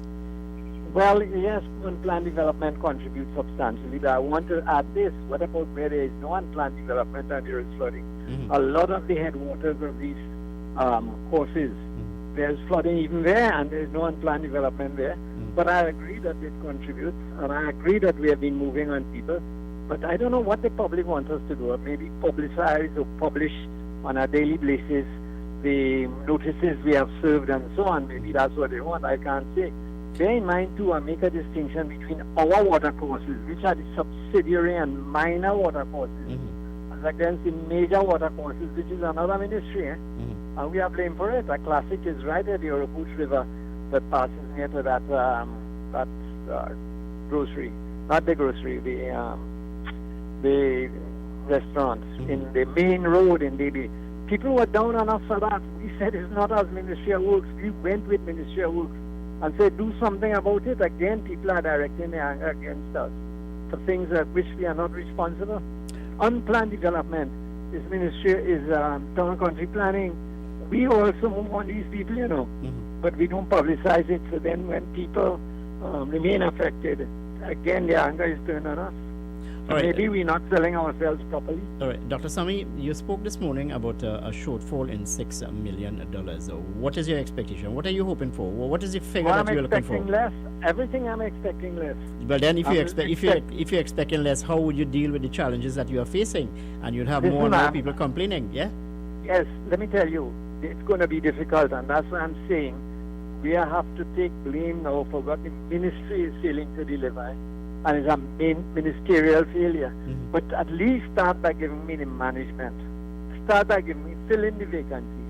Fill the vacancies, and the people we have, let's see what magic we can do using those people in terms of supervising, in terms of submitting reports on a timely basis. At least fill that, because we know we're not getting any money. All right, Dr. Sami, I want to thank you very much for taking the time off to speak with us this morning, and we'll talk again, my friend. Okay, be safe. Thank you very much. Thank you. Okay. That's the voice there of Dr. Alan Sami, Chair of the Penal Debe Regional Corporation, sharing some thoughts with us as we look forward to this package, which will be presented by Finance Minister Colin Burr on the 5th of October, Budget 2020. Let's take this call on the line. Hello, good morning, and welcome to 97.5. Good morning. Good morning, Kenrick. Good morning, Trinidad and Tobago. Yeah, good morning, Larry. How are you this morning? I am good. Well, you listened to my conversation with Dr. Sami. He said some of the problems that people like yourself are facing in the area are not as a result of, let's say, lack of input coming from the corporation, but more so it lies flatly at the feet of the Ministry of Works and Transport. Well, he is right to a certain extent, but he did mention something. If we are making complaints about people who have been building illegally and blocking the water courses, it is by time now, Kenrick, that the corporation make it public on the daily newspaper, so that we, the citizens, will know if this business person has a place that we normally shop in. We will not patronize them, because they are the ones that are causing us the suffocation. It is high time that the corporation there publish these people who have done wrong, and even though that you have them in court and you see you're waiting for the court to make a judgment, publish it. Let people see who are breaking the law. And I'll tell you this much: some of these people are financiers to some of the political parties, and I make no apologies for saying that, because that is the truth. But Kenrick, on the other hand, yesterday I decided to go down to David Junction to purchase some vegetables. That's one of the vegetables marts that we have there. Right? That's just opposite Dr. Mohinal's office on the main road there. But Kenrick, I passed through Wellington Road, right, to reach over there. And I parked right in front of the MP's office to go and purchase my vegetables. Kenrick, 7 hardstone men, let me say it like this now, let me make it public, 7 hardstone men sit down across the road from a bar with a bottle of white oak and chaser, and they have no mask on that tree, on that about 3 or 4 trees that have a shaded area. That is prior to the car park there in front of the corporation, well, the branch of the corporation building where there's like a poly truck on it. And they sit down there drinking, having a good time, Kenrick, and no mask on, and 7 men, and in very close proximity of each other, and they're talking, and they're having a line. No, I could say this: yes, you cannot put up police in every street corner. You cannot have police patrolling every second of the day to find people who are breaking the law. So my verdict on all that you have said this morning with your first caller, I am going to say this: Kenrick, we cannot stop this virus from spreading because people are hardened, they're not taking advice, and who have to get this virus and die, so let it be. That's it, because the government doing everything in its power to give you the warning, to give you the precaution. Look, I saw something on social media early this morning, and La Puerta, a family home having a party. That is on social media right now, and they identify the home and everything on the video clip. So you see, Kenrick, you could breathe, I could breathe, everybody go breathe and call this radio program and call all the radio programs. But people culture will not change. So here what, Kenrick, we will never flatten this curve. We will never get our cases decreasing according to the statistics that the minister put out on the meeting that he had Saturday. How much percentage of the population has been infected and how much more could be infected. Those are true. And here what, Kenrick, you and I can do everything possible to safeguard ourselves. But unless these people are them breaking the law, they're breaking the rules and regulations, Kenrick, who are to get COVID, let me say it again, who are to get it and die. At the end of the day, we can't change it. Well, have a good morning. No, hold on. The Minister of Health would have said such about 3 weeks ago, where he said now the onus is on the public, nationals of this country. You are the frontline workers. You have to be responsible. The government of the day cannot do everything. The most they can do is make an appeal to the people of Trinidad and Tobago. You know, in the first part of this pandemic, after 3 weeks, we had did a salute to the frontline workers in our country, right? That we were taking patterns from all over the world when people were saluting the medical staff and team and everybody, doctors and orderlies and kitchen staff, everybody who within the medical field, right? We have that going, Kenrick. Are we not really respecting our healthcare workers anymore? I mean, we're trying to follow the guideline, but people, I mean, you're putting, according to the PAHO, many of these medical people may commit suicide. Kenrick, it's a stress, you know. Well, no, well, and so, hold on right there. Let me just add to our conversation here. Here it is, we are calling on frontline workers to be responsible and so on. And thus far, they would have showed that level of responsibility. But are you aware that since last week, when teachers went into this virtual teaching in the virtual classrooms, a number of parents and even students would have been quite abusive and disrespectful to teachers? Yes, Kenrick. I heard one on social media just up to this morning when I was searching through. I heard it what the young guy was telling the teacher what to do. I mean, it is very disrespectful and insulting to the teacher. But Kenrick, you know, teachers really right now are under more stress than ever. I'll tell you why. My son and wife is abroad. The teacher had a virtual meeting with my wife and son Saturday afternoon on Zoom, informing her who is his teacher and X, Y, and Z. And my wife posed the question to the teacher, how challenging it is. She said, Gil, it is very hard because to have classrooms attending with children at a certain time and for them to be attentive even though they are home, it is going to be a challenge and then to get the work prepared. Now, Kenrick, the teachers have to give a report day-by-day basis to the principal how many students was on the Zoom call for teaching, and that have to be handed into the principal every single day. The principal now have to make that attendance possible now to the ministry to show the attendance of children who are attending classes online. So, Kenrick, the teachers have an extra duty on their hand now. Well, hence the reason why the Minister of Education this morning, or rather last night, would have made a call on parents and guardians to support teachers, to understand that they too are going through a very challenging time. And this, very challenging, Kenrick. And the lack of respect being displayed to some teachers at this time in this virtual teaching is uncalled for, unwarranted. And Kenrick, let me say this, I mean, I just say things that there are things we could say on radio, things we cannot say on radio. You see, most of the children who are delinquent, let me put it in English term, delinquent, Kenrick, they don't want to learn, you know. They don't want to learn, you know, Kenrick. They have one thing on their mind and one thing only. That is why our society is where it is. Because when you have to go and fork out money to buy a laptop or a tablet to give a child to do his classes online, and he's telling the teacher, take off this and take off that, and Kenrick, these children don't really want to learn. And these will be the future bandits and criminals and murderers in our country. And something has to be done. Because I know right now, Kenrick, you ask the president of association a question. How are you dealing with the loss of income? How are they paying the bills? Kenrick, let me tell you something. The government can come up with a strategy. All bar owners who are not opening their business because they're not getting money from patrons, here what to do, Kenrick. Give them a reduction in the TNTech bill. Give them a reduction in the phone bill, right? Give them that kind of thing. Make incentives so that people can rest assured that even though things are hard, they are still living in a country that is COVID-19 virus being spread, and they will try to make ends meet. But listen, I noticed yesterday morning, Kenrick, many bars is not opening in the morning time. You know what time they're opening? They're opening from 3 o'clock in the afternoon, right? To invite people to come in to purchase. Now, some bar owners, and I say it again, some bar owners, Kenrick, are allowing people to sit down and drink in the establishment.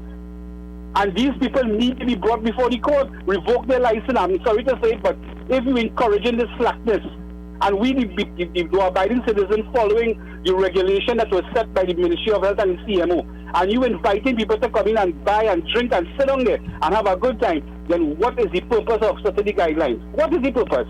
Have a good morning. Well, I hear you, but well, you are right. People ought to be prosecuted for not adhering to the guidelines. But in this country, we have something we call like a cat and mouse. And as I said to some friends yesterday, the only way a police officer can act or police can act is based on a report. If a report is not filed, if a report is not made, but then police officers cannot act. What the police officers can do, if they are in the vicinity while on patrol and they see people behaving in a particular way, well, then they can act. But as I said, at the end of the day, you can introduce how many laws, how many pieces of legislation, have about 1 million police officers on the street. At the end of it all, Larry, and you, the people of Trinidad and Tobago, it's the personal responsibility of nationals in this country. And as I said, if you do not take your health is your responsibility, But this is not only about your health. This is about the health of all of the citizens of Trinidad and Tobago. Hello, good morning, and welcome to 97.5. Good morning. Hello, good morning. Hello, good morning. My name is Mr. Kenrick. Hi, good morning to you, sir, and how are you this morning? Good morning. Fine. I want to let Mr. the penal DB. Alan Sami, he come down here in Can High Road North. 2,000 cars crap down on the side of the road. Rotten down here. Mosquito, breeding mosquito. And that is what they say, they're flattening the school, flattening this and flattening that. He come himself and see. I mentioned last week sometime, a man built an outhouse next to the penal, next to the bar for recreation ground here, the petrol train, and nobody doing that, using the box train as a urinal, and nobody doing nothing all that. That is what going on in this country. They're using first world country, flattening cook, flattening this. Next thing they do for crime situation in this country, they're saying how the Operation Anaconda, Operation Baghdad, all kind of crime situation, people robbing and keeping people, and they cannot do nothing about it. Also, now police telling you, adopt a student, adopt a coach and a rat and bed, they will kill you. Thank you. Well, you outline a litany of woes to me, but it's not something new which I have not spoken about on this program, where people continue to flout the law. There's no regard for the laws in this country, and so I see people engaging in all sort of construction without, and I'm sure without any approval or the blessings of town and country planning and development.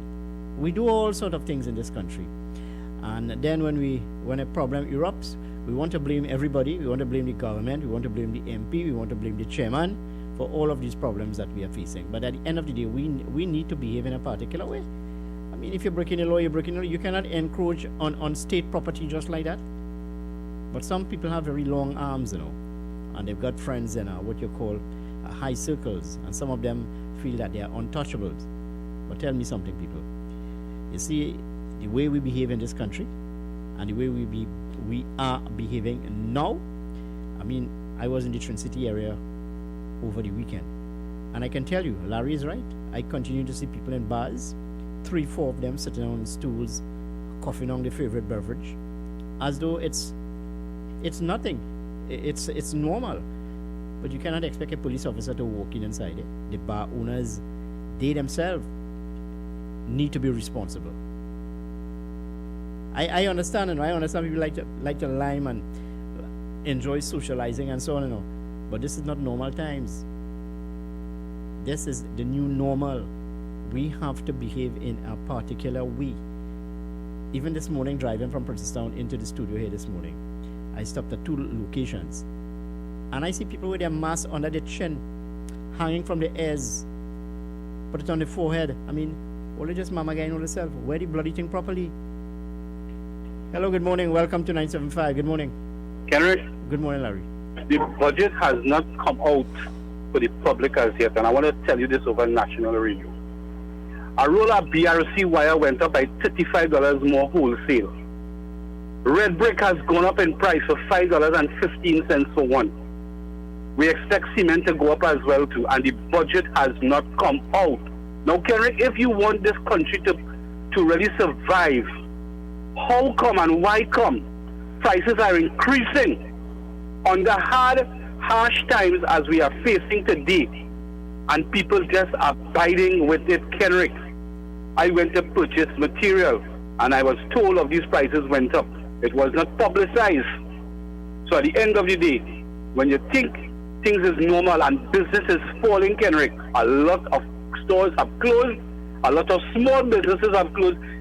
I work within the East-West corridor to Caranage, from Caranage to Mayaro Beach and stuff, and I can tell you this much, Kenrick, a lot of people are closing their doors. They do not have people coming in to purchase because a lot of people are working. And I'm asking myself the question, how long we as citizens in this country is going to take this? And who are the working class? How are we going to continue to work if nobody is working to buy things, to have things going around in a circle? Money is not coming in. The other thing about it, Kenrick, if you don't know, U.S. foreign currency, it is very, very, very, very hard to get right now. So importers who are importing things that is not made in this country, Kenrick, maybe by the end of the year, they may have to shut this down or drop their stuff because they're not getting the U.S. to purchase from manufacturers abroad to bring in goods. And some of the shipping companies too as well, Kenrick. I'm giving you right on from start to finish here. Many of the shipping companies, people are working in the shipping companies industry. Many of them have not in work because some of the workers have gotten COVID and they are in quarantine. Many of them are sick. So we are having a triple effect.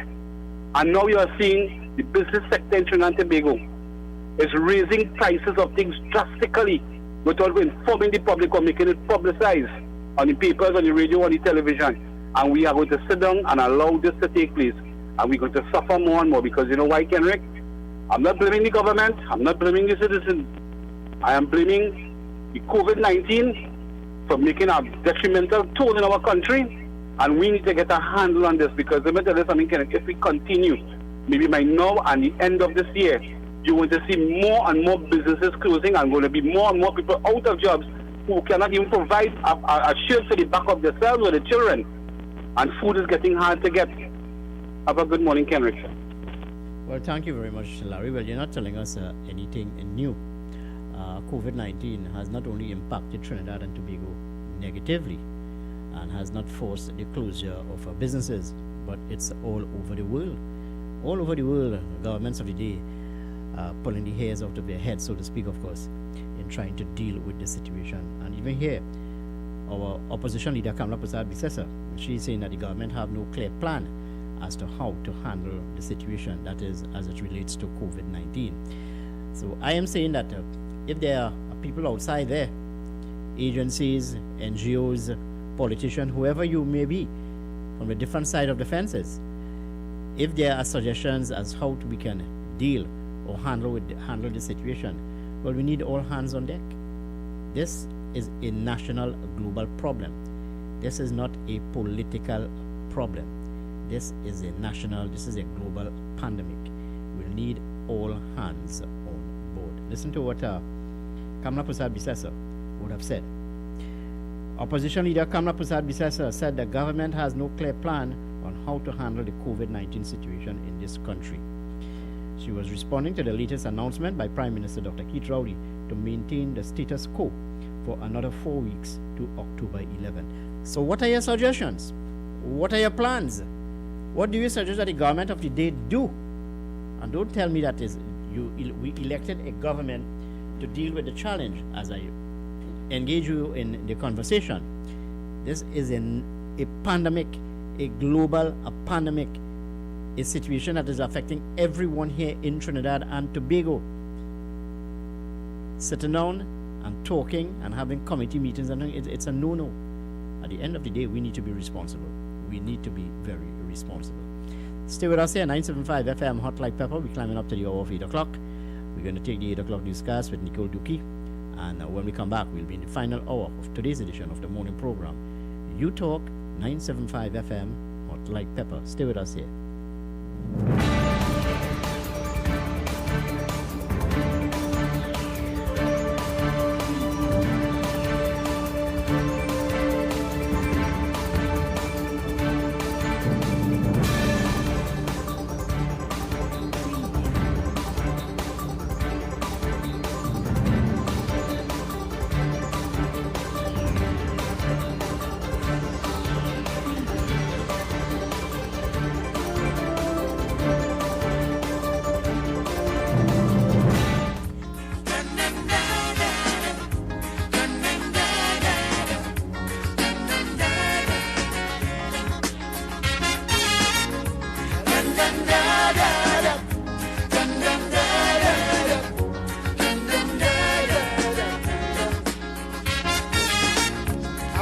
I'm holding on in order to stay around in a life terribly imbalanced. For it is nature's way until judgment day. Weakness ain't got a chance. Playing strong cause I realize the price little one must pay to keep the big one in paradise. It's torment and misery all day. Destruction of the weak is nature's plan. The humble and the meek must understand. This day of the strong man is the devil's heyday. So they will right the wrong when the master plays.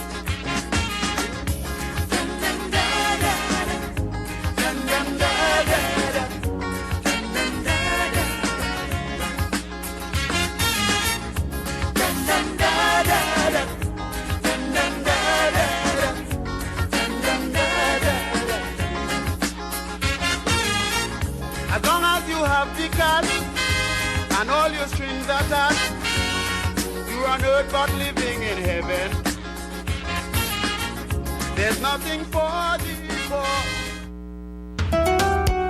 Time has come. New 97.5. Make it your choice. Something for everyone. 975 FM. Music for you. It's all about you. 97.5 FM, Hot Like Pepper, Multicultural Radio. Power to the listeners.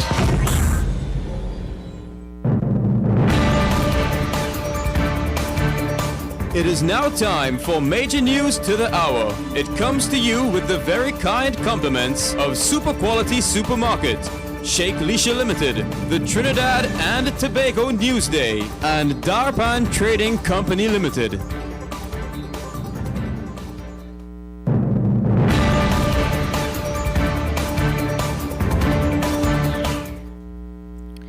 This is the 8 a.m. news on U97.5 Hot Like Pepper Multicultural Radio. I am Nicole Dookie. Good morning.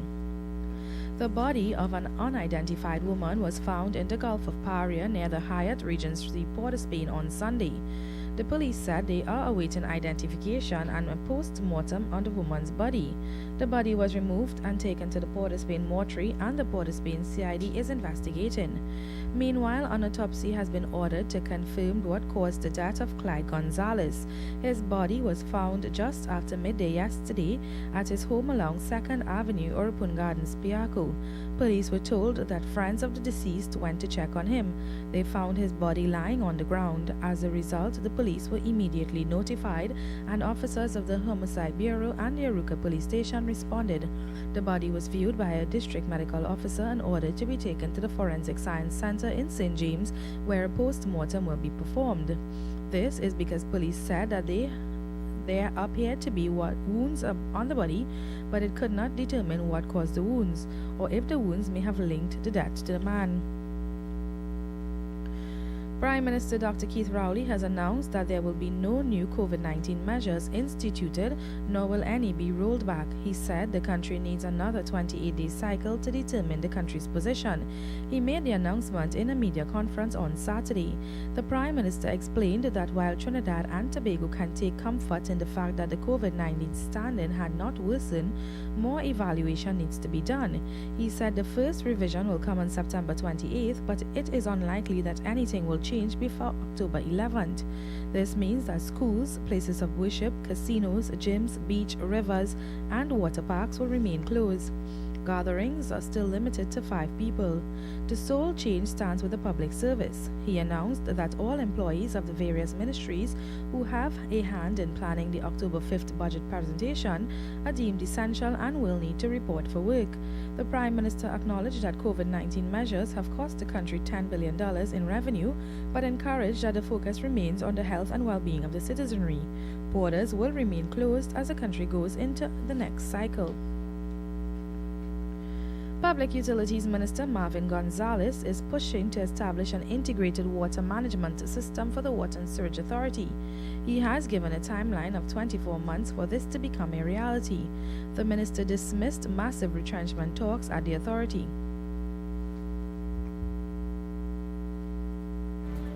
Now, the government doesn't have anything at its disposal, any document or information that suggests that WASA is overstaffed at this time.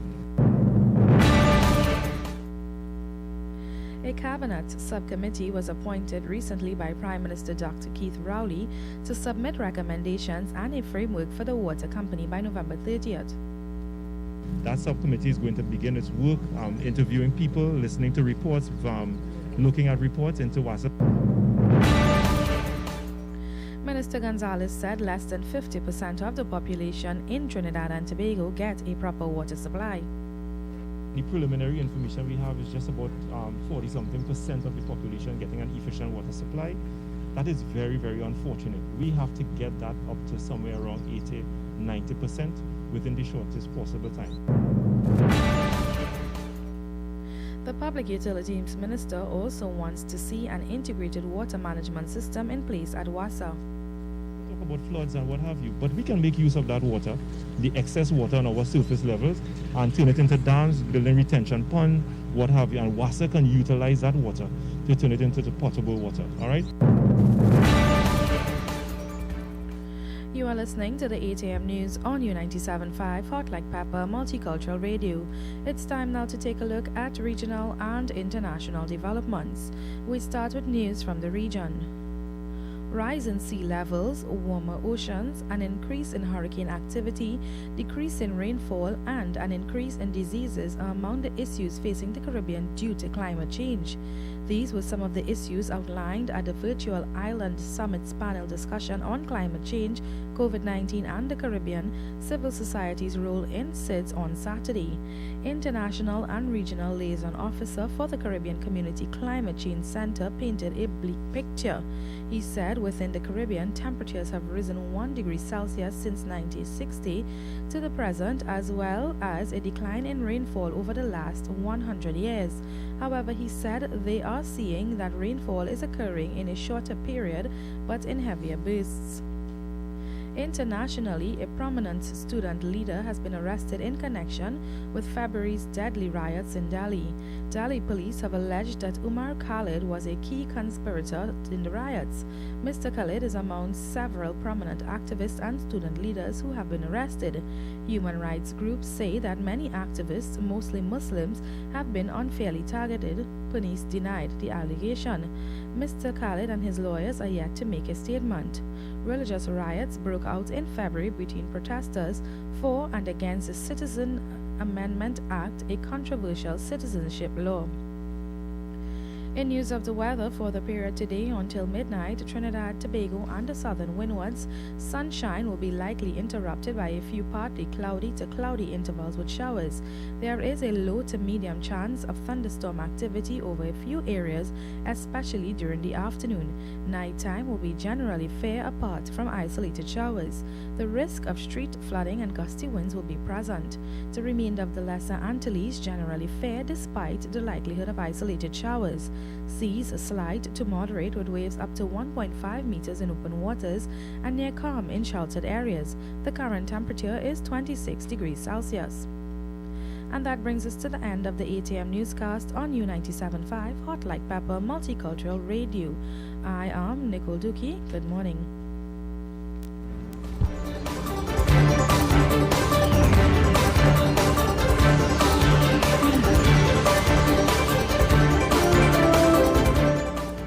Well, thank you very much, Nicole, for that 8 o'clock newscast. And note that you can join Nicole again for another major newscast coming up at 12 noon. I have a caller here on the line. Hello, good morning, and welcome to 975. Good morning. Hi, morning. Hi, good morning. I would like to get a number for Carol, please. Ma'am, you're going to have to call me after the 9 o'clock hour, and I'll share that number with you, okay? You can call me at 731-4382, okay? Okay, no problem. So, thank you very much. Yeah. Anyway, let's go to some commercials at this time, and when I come back, we'll continue. Note that just in about 5 minutes' time, I will be presenting to you our COVID feature. Now, this COVID feature is coming to you with the compliments of Barlow Engineering and Construction Services Limited. Stay with us here, 975 FM, Hot Like Pepper.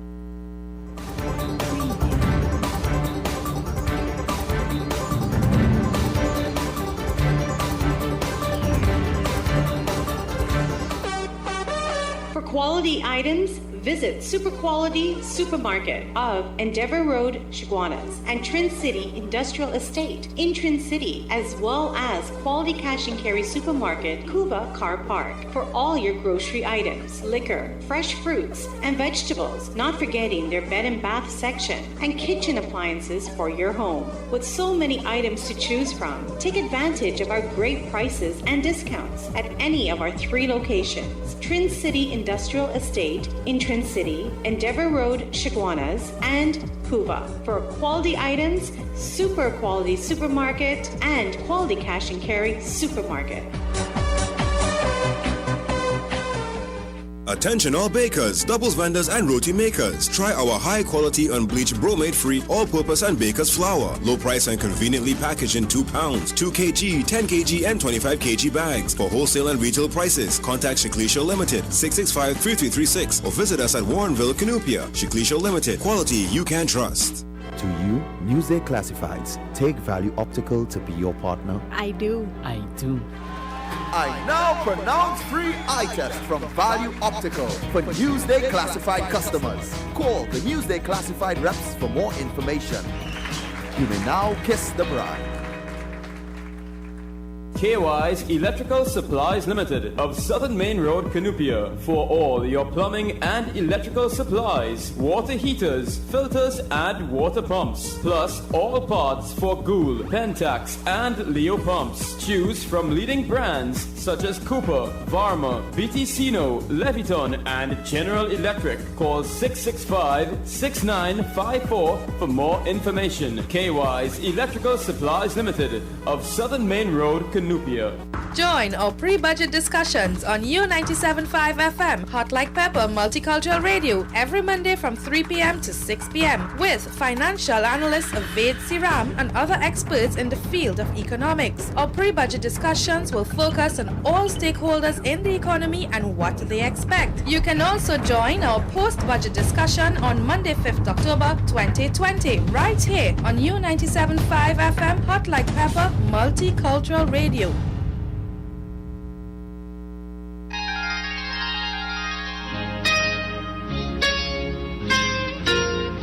This is Samaru Ramrup inviting you on a journey down memory lane with enchanting songs on the program Nightline. Mondays to Thursdays, 9 p.m. to 12 midnight. Let your heart sing along with the music on U975 FM, Hot Like Pepper Multicultural Radio.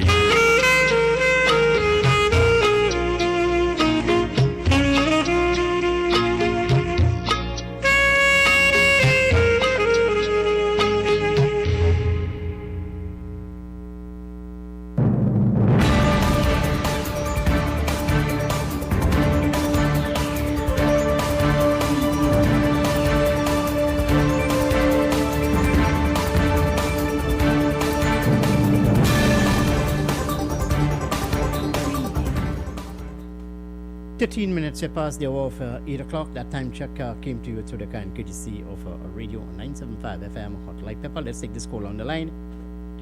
Hello, good morning. Welcome to 975. Good morning. Derek, morning. Derek, I know you will have the answer for this, but it would have been nice to know how much it would cost the UNC government for bringing them computers and them for the children and at what cost. So we would have an idea as to if the government had to buy these computers. I know they're probably going up by a bit. But you would have an idea as to how much money the government would have to spend to bring computers for the children. Well, I don't know the cost, but I would imagine it would have been quite a hefty sum indeed. You know, like I say, if we had known the cost of it, it would have been good. So, I mean, you would have an idea if the government could afford it on what part of it. But give the parents and them the opportunity. Who can't afford a computer, probably if they come out with half of the money, the government could put out the other half or a part of the money and get it stuff. Well, making computers available to students does not necessarily mean to say that they'll be, let's say, empowering themselves through this virtual teaching, Please hang. Because I understand that some of these students are quite challenged indeed, and so do parents, as they deal with these virtual sessions. Anyway, it's something which we'll continue to explore, and I'll keep you up to speed. But to answer your question, I don't know. I don't have the figures in front of me. Hello, good morning, and welcome to 97.5. Good morning. Morning, Kenneth. Morning. Good morning to you. You know, you call it just some with the figures for the computer, right? Mm-hmm. The government of the day gave TNTech $15 million to put up cameras in 200 grounds in Trinidad. To do what? I don't know. Could I take that $15 million and buy laptops for the children? And let it pay or whatever the thing is, right? And next thing, school start. How much parents right now, right, have the children home by the grandparents or wherever they have them, wherever by some people, whoever. Why they don't put things in place? Business people need to come and give these parents some time to at least the mother or the father to go home, single father, single mothers, to go home to meet these children. People, this government that's doing things are not thinking through. 4 weeks or how much we was on lockdown. They come, no new plans. Where is the new plan? All right, it's happening all over the world. Why is it Dr. Parashram was the only person in our press conference had only mask?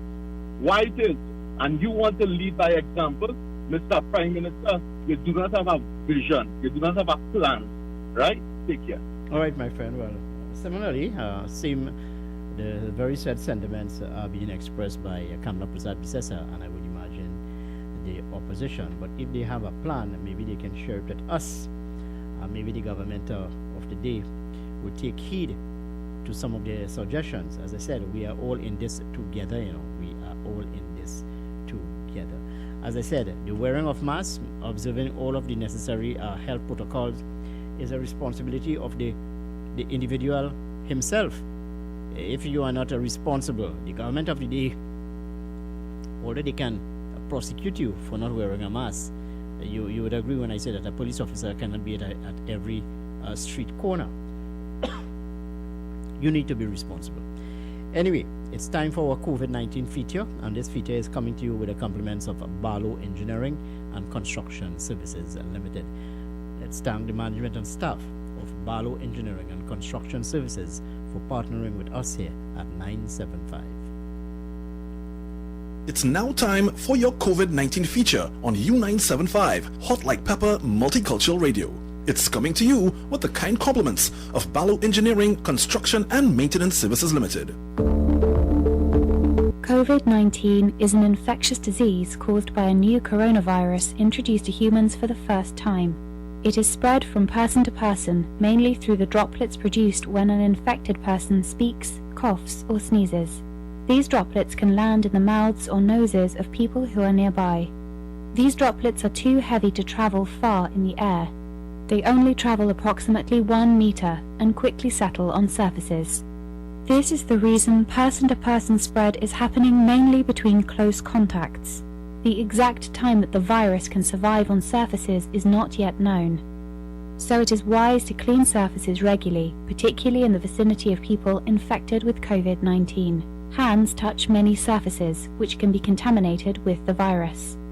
You should therefore avoid touching your eyes, nose, or mouth, since contaminated hands can transfer the virus from the surface to yourself. When coughing or sneezing, cover your mouth and nose with the bend of your elbow, or use a disposable tissue. If a tissue is used, discard it immediately into a closed bin. The most effective way to prevent the spread of the new coronavirus is to clean your hands frequently with an alcohol-based hand rub or soap and water. This will eliminate the virus if it is on your hands. Stay healthy and prevent the spread of COVID-19. Following the global outbreak of the novel coronavirus COVID-19, social distancing has become a necessary preventative measure to slow the spread of this easily transmitted virus. Millions of people are quarantined, causing many to feel suddenly very isolated and alone.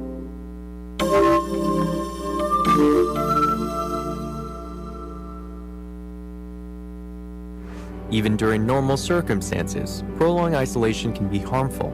It has been linked to heart disease, depression, dementia, and even impaired immunity.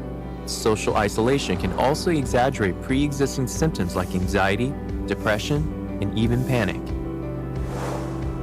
So what can you do to stay connected and healthy while practicing social distancing? First, take care of your mental, physical, and psychological well-being. While it's important to stay up to date on what's going on around you, remember to also focus on the positive. If you have negative thoughts or worries, don't ignore them.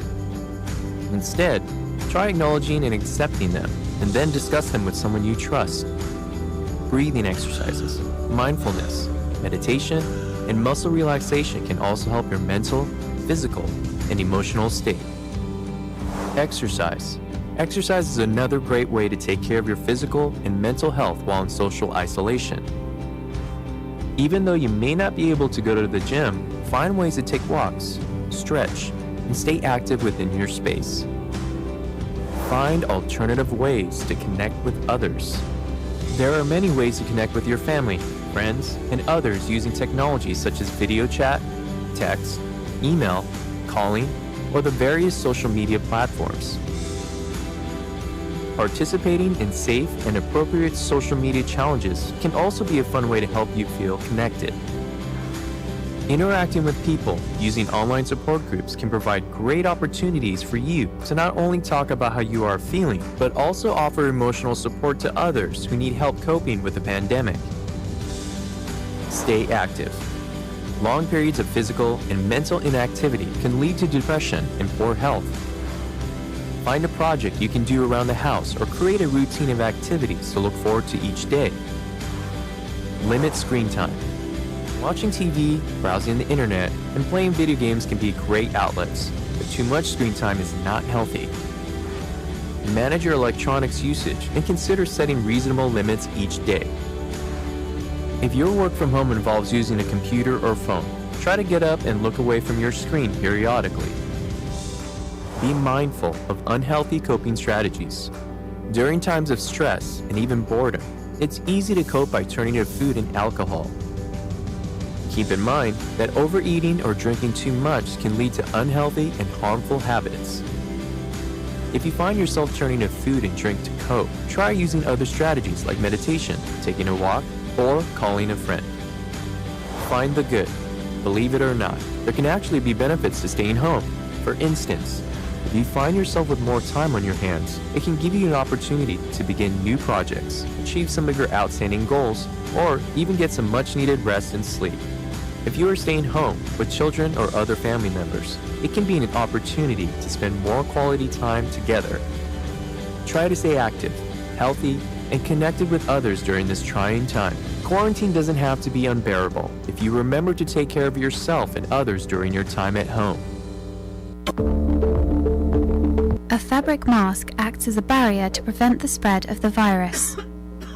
It must be used correctly and always combined with other measures to protect yourself and everyone else. When wearing a fabric mask, clean your hands before putting it on. Inspect the mask and do not use it if it is damaged or dirty. Cover your mouth, nose, and chin. Adjust the mask to your face, leaving no gaps on the sides. Avoid touching the mask while wearing it. Change your mask once it gets dirty or wet. To take off the mask, clean your hands first. Remove it by the straps behind the head or ears without touching the front of the mask. As you remove the mask, pull it away from your face. Clean your hands after taking off any mask. If you need to reuse a fabric mask, store it in a clean, resealable bag. Hold the mask at the elastic ends when removing it from the bag and make sure it is not dirty or wet before using it again. Wash fabric masks in soap or detergent, preferably with hot water, at least once a day. Make sure you have your own mask and do not share it with others. When wearing a mask, make sure you know how to put it on, use it, remove it, and discard it or wash it correctly. Remember that a mask alone cannot protect you. When wearing a mask, continue to adopt other measures to prevent the spread of the virus. Stay at least 1 meter away from others. Clean your hands frequently and thoroughly, and avoid touching your face and mask. Stay safe, and let's all prevent the spread of COVID-19.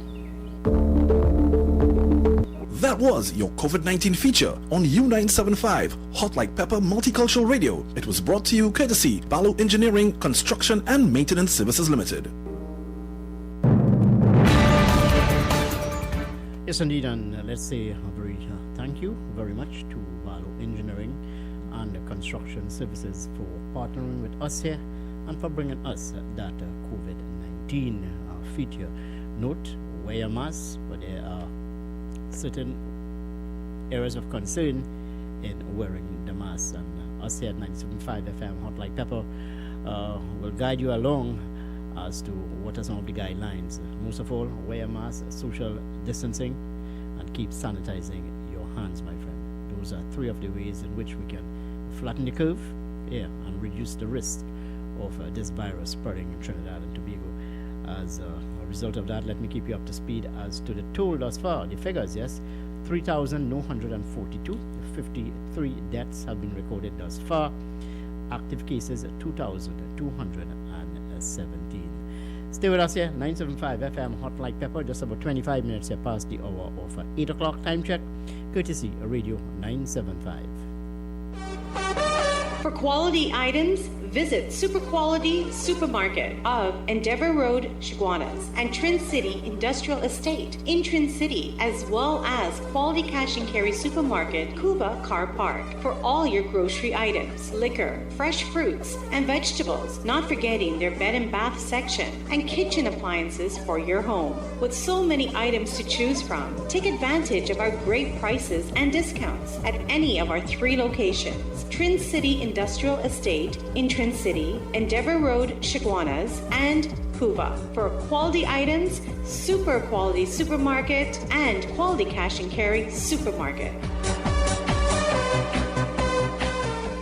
Attention all bakers, doubles vendors and roti makers. Try our high quality unbleached bromate free all-purpose and baker's flour. Low price and conveniently packaged in 2 pounds, 2 kg, 10 kg and 25 kg bags. For wholesale and retail prices, contact Shiklisha Limited 665-3336 or visit us at Warrenville, Canupia. Shiklisha Limited, quality you can trust. To you, Newsday Classifieds. Take Value Optical to be your partner. I do. I now pronounce free eye test from Value Optical for Newsday Classified customers. Call the Newsday Classified reps for more information. You may now kiss the bride. KY's Electrical Supplies Limited of Southern Main Road, Canupia. For all your plumbing and electrical supplies, water heaters, filters and water pumps. Plus all parts for Gould, Pentax and Leo pumps. Choose from leading brands such as Cooper, Varma, BT Sino, Leviton and General Electric. Call 665-6954 for more information. KY's Electrical Supplies Limited of Southern Main Road, Canupia.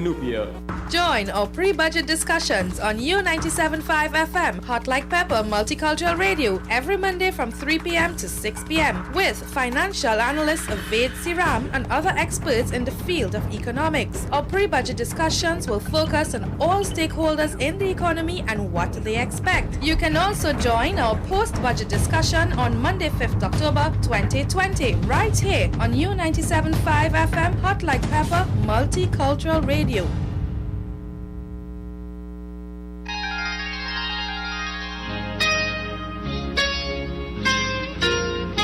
This is Samaru Ramrup inviting you on a journey down memory lane with enchanting songs on the program Nightline.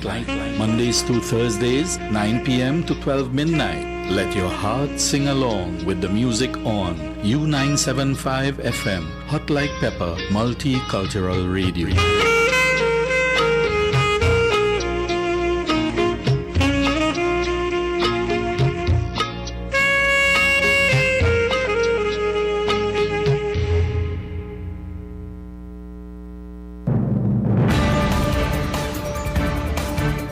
29 minutes past the hour of 8, and that time check came to you through the kind courtesy of a radio 975 FM Hot Like Pepper. Yes, sir, we just have about 20 minutes again for our program, so you can call us this morning at 6 at 367-547-227-5739. Well, before we went to the break, one of my callers this morning was actually claiming that the government of Trinidad and Tobago, by extension Prime Minister Dr. Keith Rowley, well, they have no plan to deal with this challenge we have in front of us. Yes, we're talking here about COVID-19. Well, as such, let me share this with you this morning. I don't know whether it would have escaped you or not. Well, opposition leader Kamala Persad-Bissessar is of that same view, where she said that the government, well, they have no clear plan as to how best to handle the COVID-19 situation in this country. And to this end, she would have offered some suggestions. Listen to this. They include the establishment of a COVID-19 intelligence unit where all national security and health agencies will communicate and execute strategic plans and operations in unison and in real time, and the deployment of teams of health officers to ensure COVID-19 regulations compliance by businesses and the public. Well, I think that isn't that what is being done now? That the business people, they have to comply with they have a certain, let's say, restrictions to sanitize oneself, social distancing, and the wearing of masks. Flouting of these laws, of these restrictions rather, well, it can land you in trouble. She also said, when I says she, I'm meaning here Kamala Persad-Bissessar, additionally, increase stocks of PPE for our frontline workers and increase the number of beds available for patients suffering from more serious symptoms. She urged citizens to follow the public health guidelines and take the necessary measure to protect themselves and their families. So in essence, nothing new. Nothing new the opposition leader, in my humble opinion, would have offered, apart from calling on you, the people of Trinidad and Tobago, to adhere to all of the measures to protect yourself and that of your family.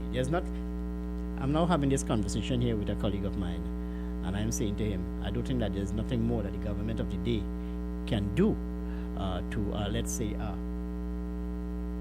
reduce the risk of this virus spreading throughout the country. It's already community spread. Over 3,000 people would have been infected already. 53 people would have died. What more are we hoping that the government of the day can do? Impose upon us greater restrictions. In my discussion with people over the weekend, they were talking about maybe the government of the day should institute what you call a limited a curfew, that curfew from 6 in the evening to 6 in the morning. I don't know how that will impact, whether we will get the necessary results or not. But at the end of the day, I am saying to you, the people of Trinidad and Tobago, to observe all of the guidelines as set out by the Ministry of Health. As I said to you before, and I don't want to sound as though I'm repeating myself, you cannot put a police officer on every street corner. You cannot do that. We need to behave as responsible people. And I take issue when I see people in gatherings of more than 10. I take issue when I see people at bars sitting, drinking, liming. I take issue with that, because you're not only putting yourself at risk, you're putting others at risk. And this is a no-no. You cannot, as I said to one of my callers this morning, you cannot legislate for everything in this country. Blaming the government, blaming the opposition, blaming politicians will get us nowhere. We need to behave in a particular way. We need to observe all of the guidelines as issued by the Ministry of Health. Let's take this call on the line. Hello, good morning, and welcome to 97.5. Good morning. Hey, morning, Kenrick. Hi, good morning, my friend from San Fernando. How are you doing? What's happening? I'm there, Kenrick. Kenrick, with regards to, just want to make a little comment with regards to the lockdown and the virus and whatnot. Kenrick, over the world now, they have realized that what is happening, and that they are putting, not really putting, they have realized that the economy has to open up, right? Otherwise, the whole world will shut down, right?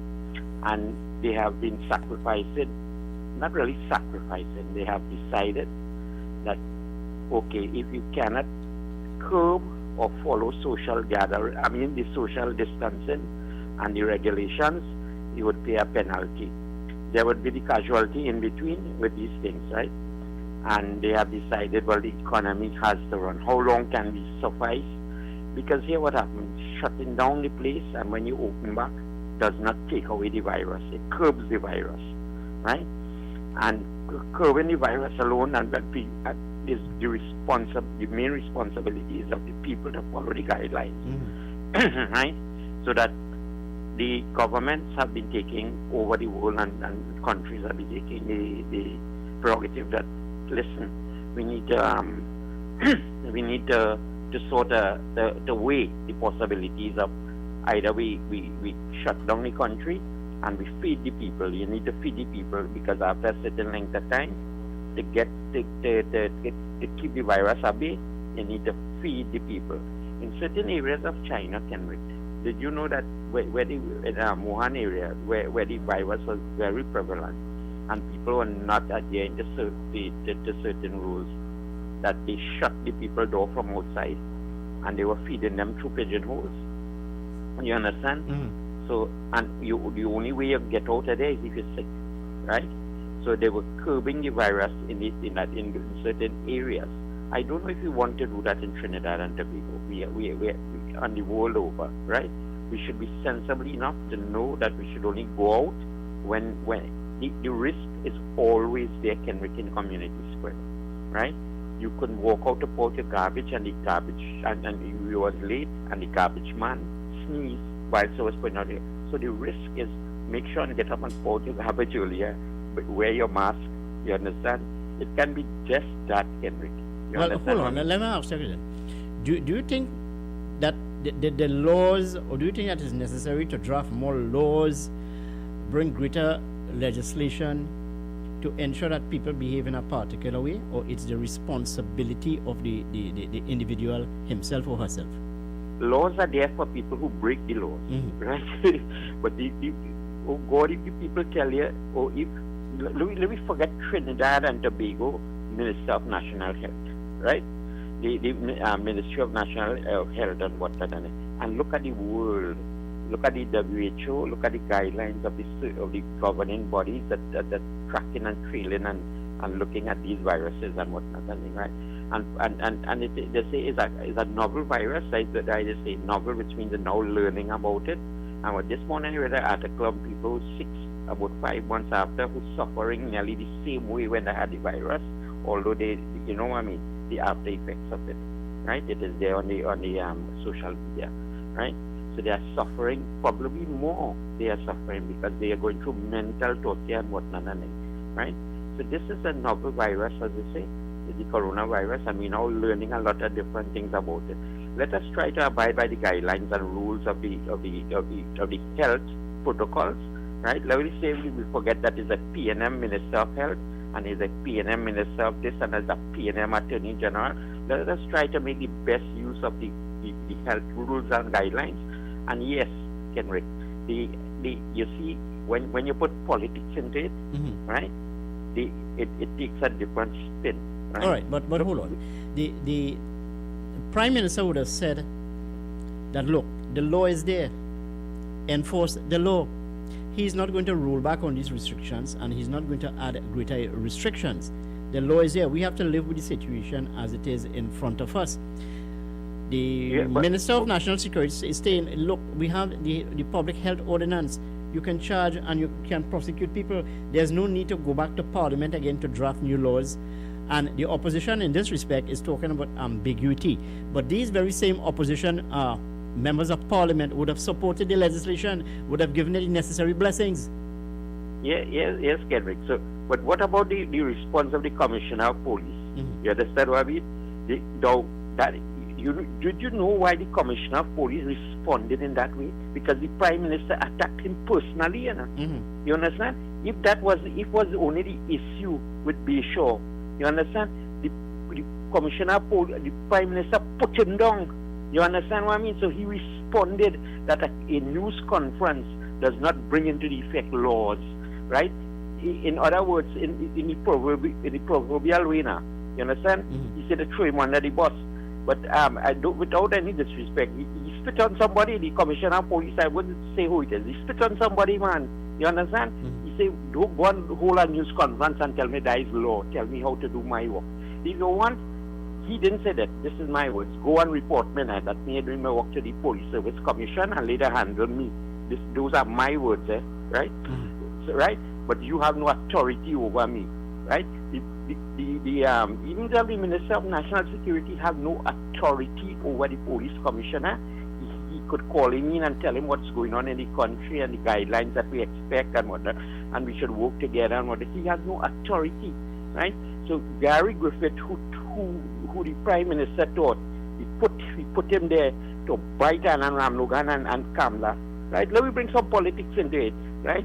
He turned around and he spit in the air and it fall in somebody's eye today, right? Because, you know why? Because he was attacked. He has his own way, and he has his own way about dealing with things, right? I await the response of the Prime Minister today, right? I await the response for the person who bite him in the foot now, right? And when they were going about, they said don't politicize COVID. When they were going about and putting big ads on the television every night, and I am no supporter of the people of the UNC with regards to this, that punching rum and thing kill COVID, and sunlight kill COVID, and they were perpetuating in the people's mind that look, we have this thing under control, and they were cranking up people in a certain way and soothing them and pacifying them that look, we have this under control, not knowing that no country has this under control unless the people wants to abide by the rules of health. You understand? Until there are going to be casualties, and only the strong will survive, right? And people who hide. Thank you very much. All right. Well, in essence, you just captured everything I would have been saying for the morning. Legislation alone cannot deal with this issue or cannot deal with this challenge. We need people to behave in a particular way. Be responsible. Hello, good morning. Welcome to 97.5. Good morning. Hey, good morning. Hi, good morning, Brian. How are you going, man? What's happening? I'm all right. Well, we're talking about ambiguity in the law, boy. The same thing you said. These matters, there will be gray areas, and people will take this matter to court, which we are seeing today. Well, I said from the beginning that if there's no certainty in the law, it leads to ambiguity in the law, right? And that was the argument given, right, during the debate. Now again, I wish to indicate that the bill that came to Parliament was not a regulation. But it's an amendment. Right? It was an amendment to the Public Health Ordinance. People are saying the UNC supported the regulation. Well, I wish to correct that public record. That it was not the regulation that came to Parliament. It was in fact in the Parliament that the UNC via the House and in the Senate called for the regulation to be tabled in the Parliament, which was never done. None of these regulations that has come has never been brought forward for parliamentary scrutiny. The bill, I am not surprised that this has now happened in the public. It has even went as far to where a learned senior judge of the High Court, even though the comment is in obiter, as indicated by the Minister of National Security, it is a statement by the judge that should be recognized and should be looked at. All right, you're talking here about the decision taken by Justice Budusing, yes? Correct. Yeah. Where, yes, a comment in obiter may not have been a part of the stare decisis. So I'm using legal jargon, of course, in that may have been a part of his decision. However, the judge is a part of this society. He may be removed with certain aspects of the society, but yet he made a quite compelling statement by saying, listen, you all must understand that bringing the regulations of this nature should have been brought for parliamentary scrutiny because of the argument put forward now what is the difference between a public space and a private? And this is where the contention is, Brian. What is deemed a private property? What is deemed public spaces? Where is the jurisdiction of the Trinidad and Tobago Police Service? And this is where the area is very gray indeed. More so as we have some people outside there who would want to flout the law for their own reason, for their own reasons. This is where the problem is. You see, again, and we said in the debate, I said in my comments on that debate, when I was asked for my comments on that bill, that this would lead to conflict between the TTPS and the Trinidad and Tobago public. Now there is another matter as homeless and street dwellers. But when you check these people who are homeless, and you will realize, well, they have an address, well, then they are not homeless. So how do you move forward? I mean, it is such a concern for the authorities, Brian, that you do not know how to proceed. Well, I listened to an argument given with the homeless person, right? And I am saying that to come and charge a homeless man, I mean, that goes into the realm of taking it a little too far. Now, in addition to that, but hold on. According to the Commissioner of Police, he's denying that homeless were ticketed. Well, because I'm saying no, hold on. I'm saying that if you are homeless, well, then you do not have you do not have an address. But if you have an address, you are not homeless. Well, so no, these are arguments whereby people like yourself will want to argue in court. Well, I will give you I would have told you, I represented a homeless man already, in which his mode of address was Frederick Street. When they asked, where do you live? He said, Frederick Street. And they asked, which part? He said, the entire Frederick Street. So he said he's a street dweller. Understand what I'm saying? Yes, yes. Right? He lived where? On the street. And when they asked where he was, Frederick Street. You understand? So, Brian, how do we solve this? How do we solve it? How do we solve this? Take away a political cap. Well, how do we solve the situation? The government needs to look at the legislation better. This is why we say that when you bring bad law and you are unable to deal with it, look what it caused. Now, again, when they brought the amendment, you must remember, and it was argued even in the Senate, right? And everybody came down on the UNC's new senator, Mr. Julial, right? But she was correct. Yes, the UNC would support any piece of legislation that is there for the public benefit, which this was for. But we made quite clear, we even gave recommendations to make the bill even better. I'll give you an example. All right, no, hold on. We're running out of time. So you are suggesting that this matter come back again to Parliament and deal with it in a particular way, yes? Of course, because, and I will say another time, is that the regulation is what is the core of the debate. The regulation, I keep saying that the regulation should come from parliamentary oversight. All right. Now, I can tell you there have been many regulations has been brought to the Parliament. I give you an example of the Dangerous Dogs Act. There was a regulation that was brought before the Parliament, whether it's a negative resolution or positive resolution, it was still brought to the Parliament. There was regulations that was brought for the Motor Vehicle and Road Traffic Act. There's regulations that was brought for the Trademark Act. All right, so you will agree with me this morning when I'm saying yes. Prosecute those people who are found guilty of breaking the law or not adhering to the guidelines. But prosecute people, yes. But when you prosecute people, know that these people have what you call their constitutional rights. Yes? But in addition to that, if you are prosecuted people, they must prosecute fairly and prosecute righteously. Well, and finally, I will say this, that the Commissioner of Police is correct with three things.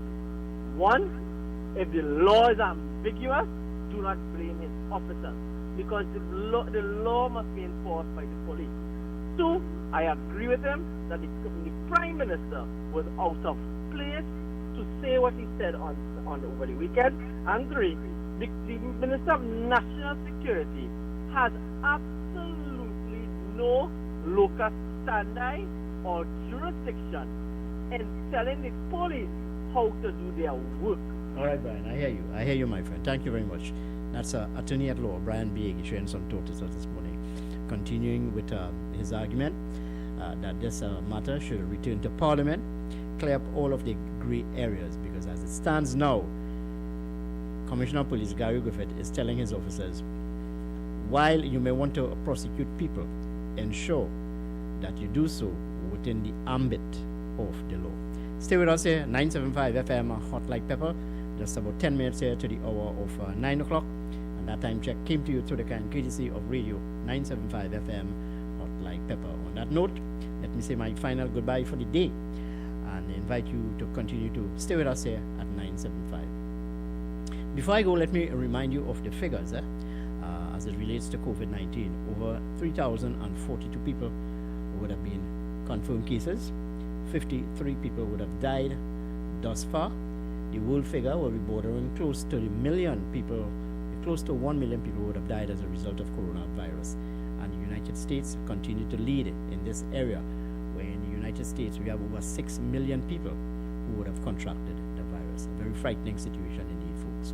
Stay with us here, 975 FM, Hot Like Pepper.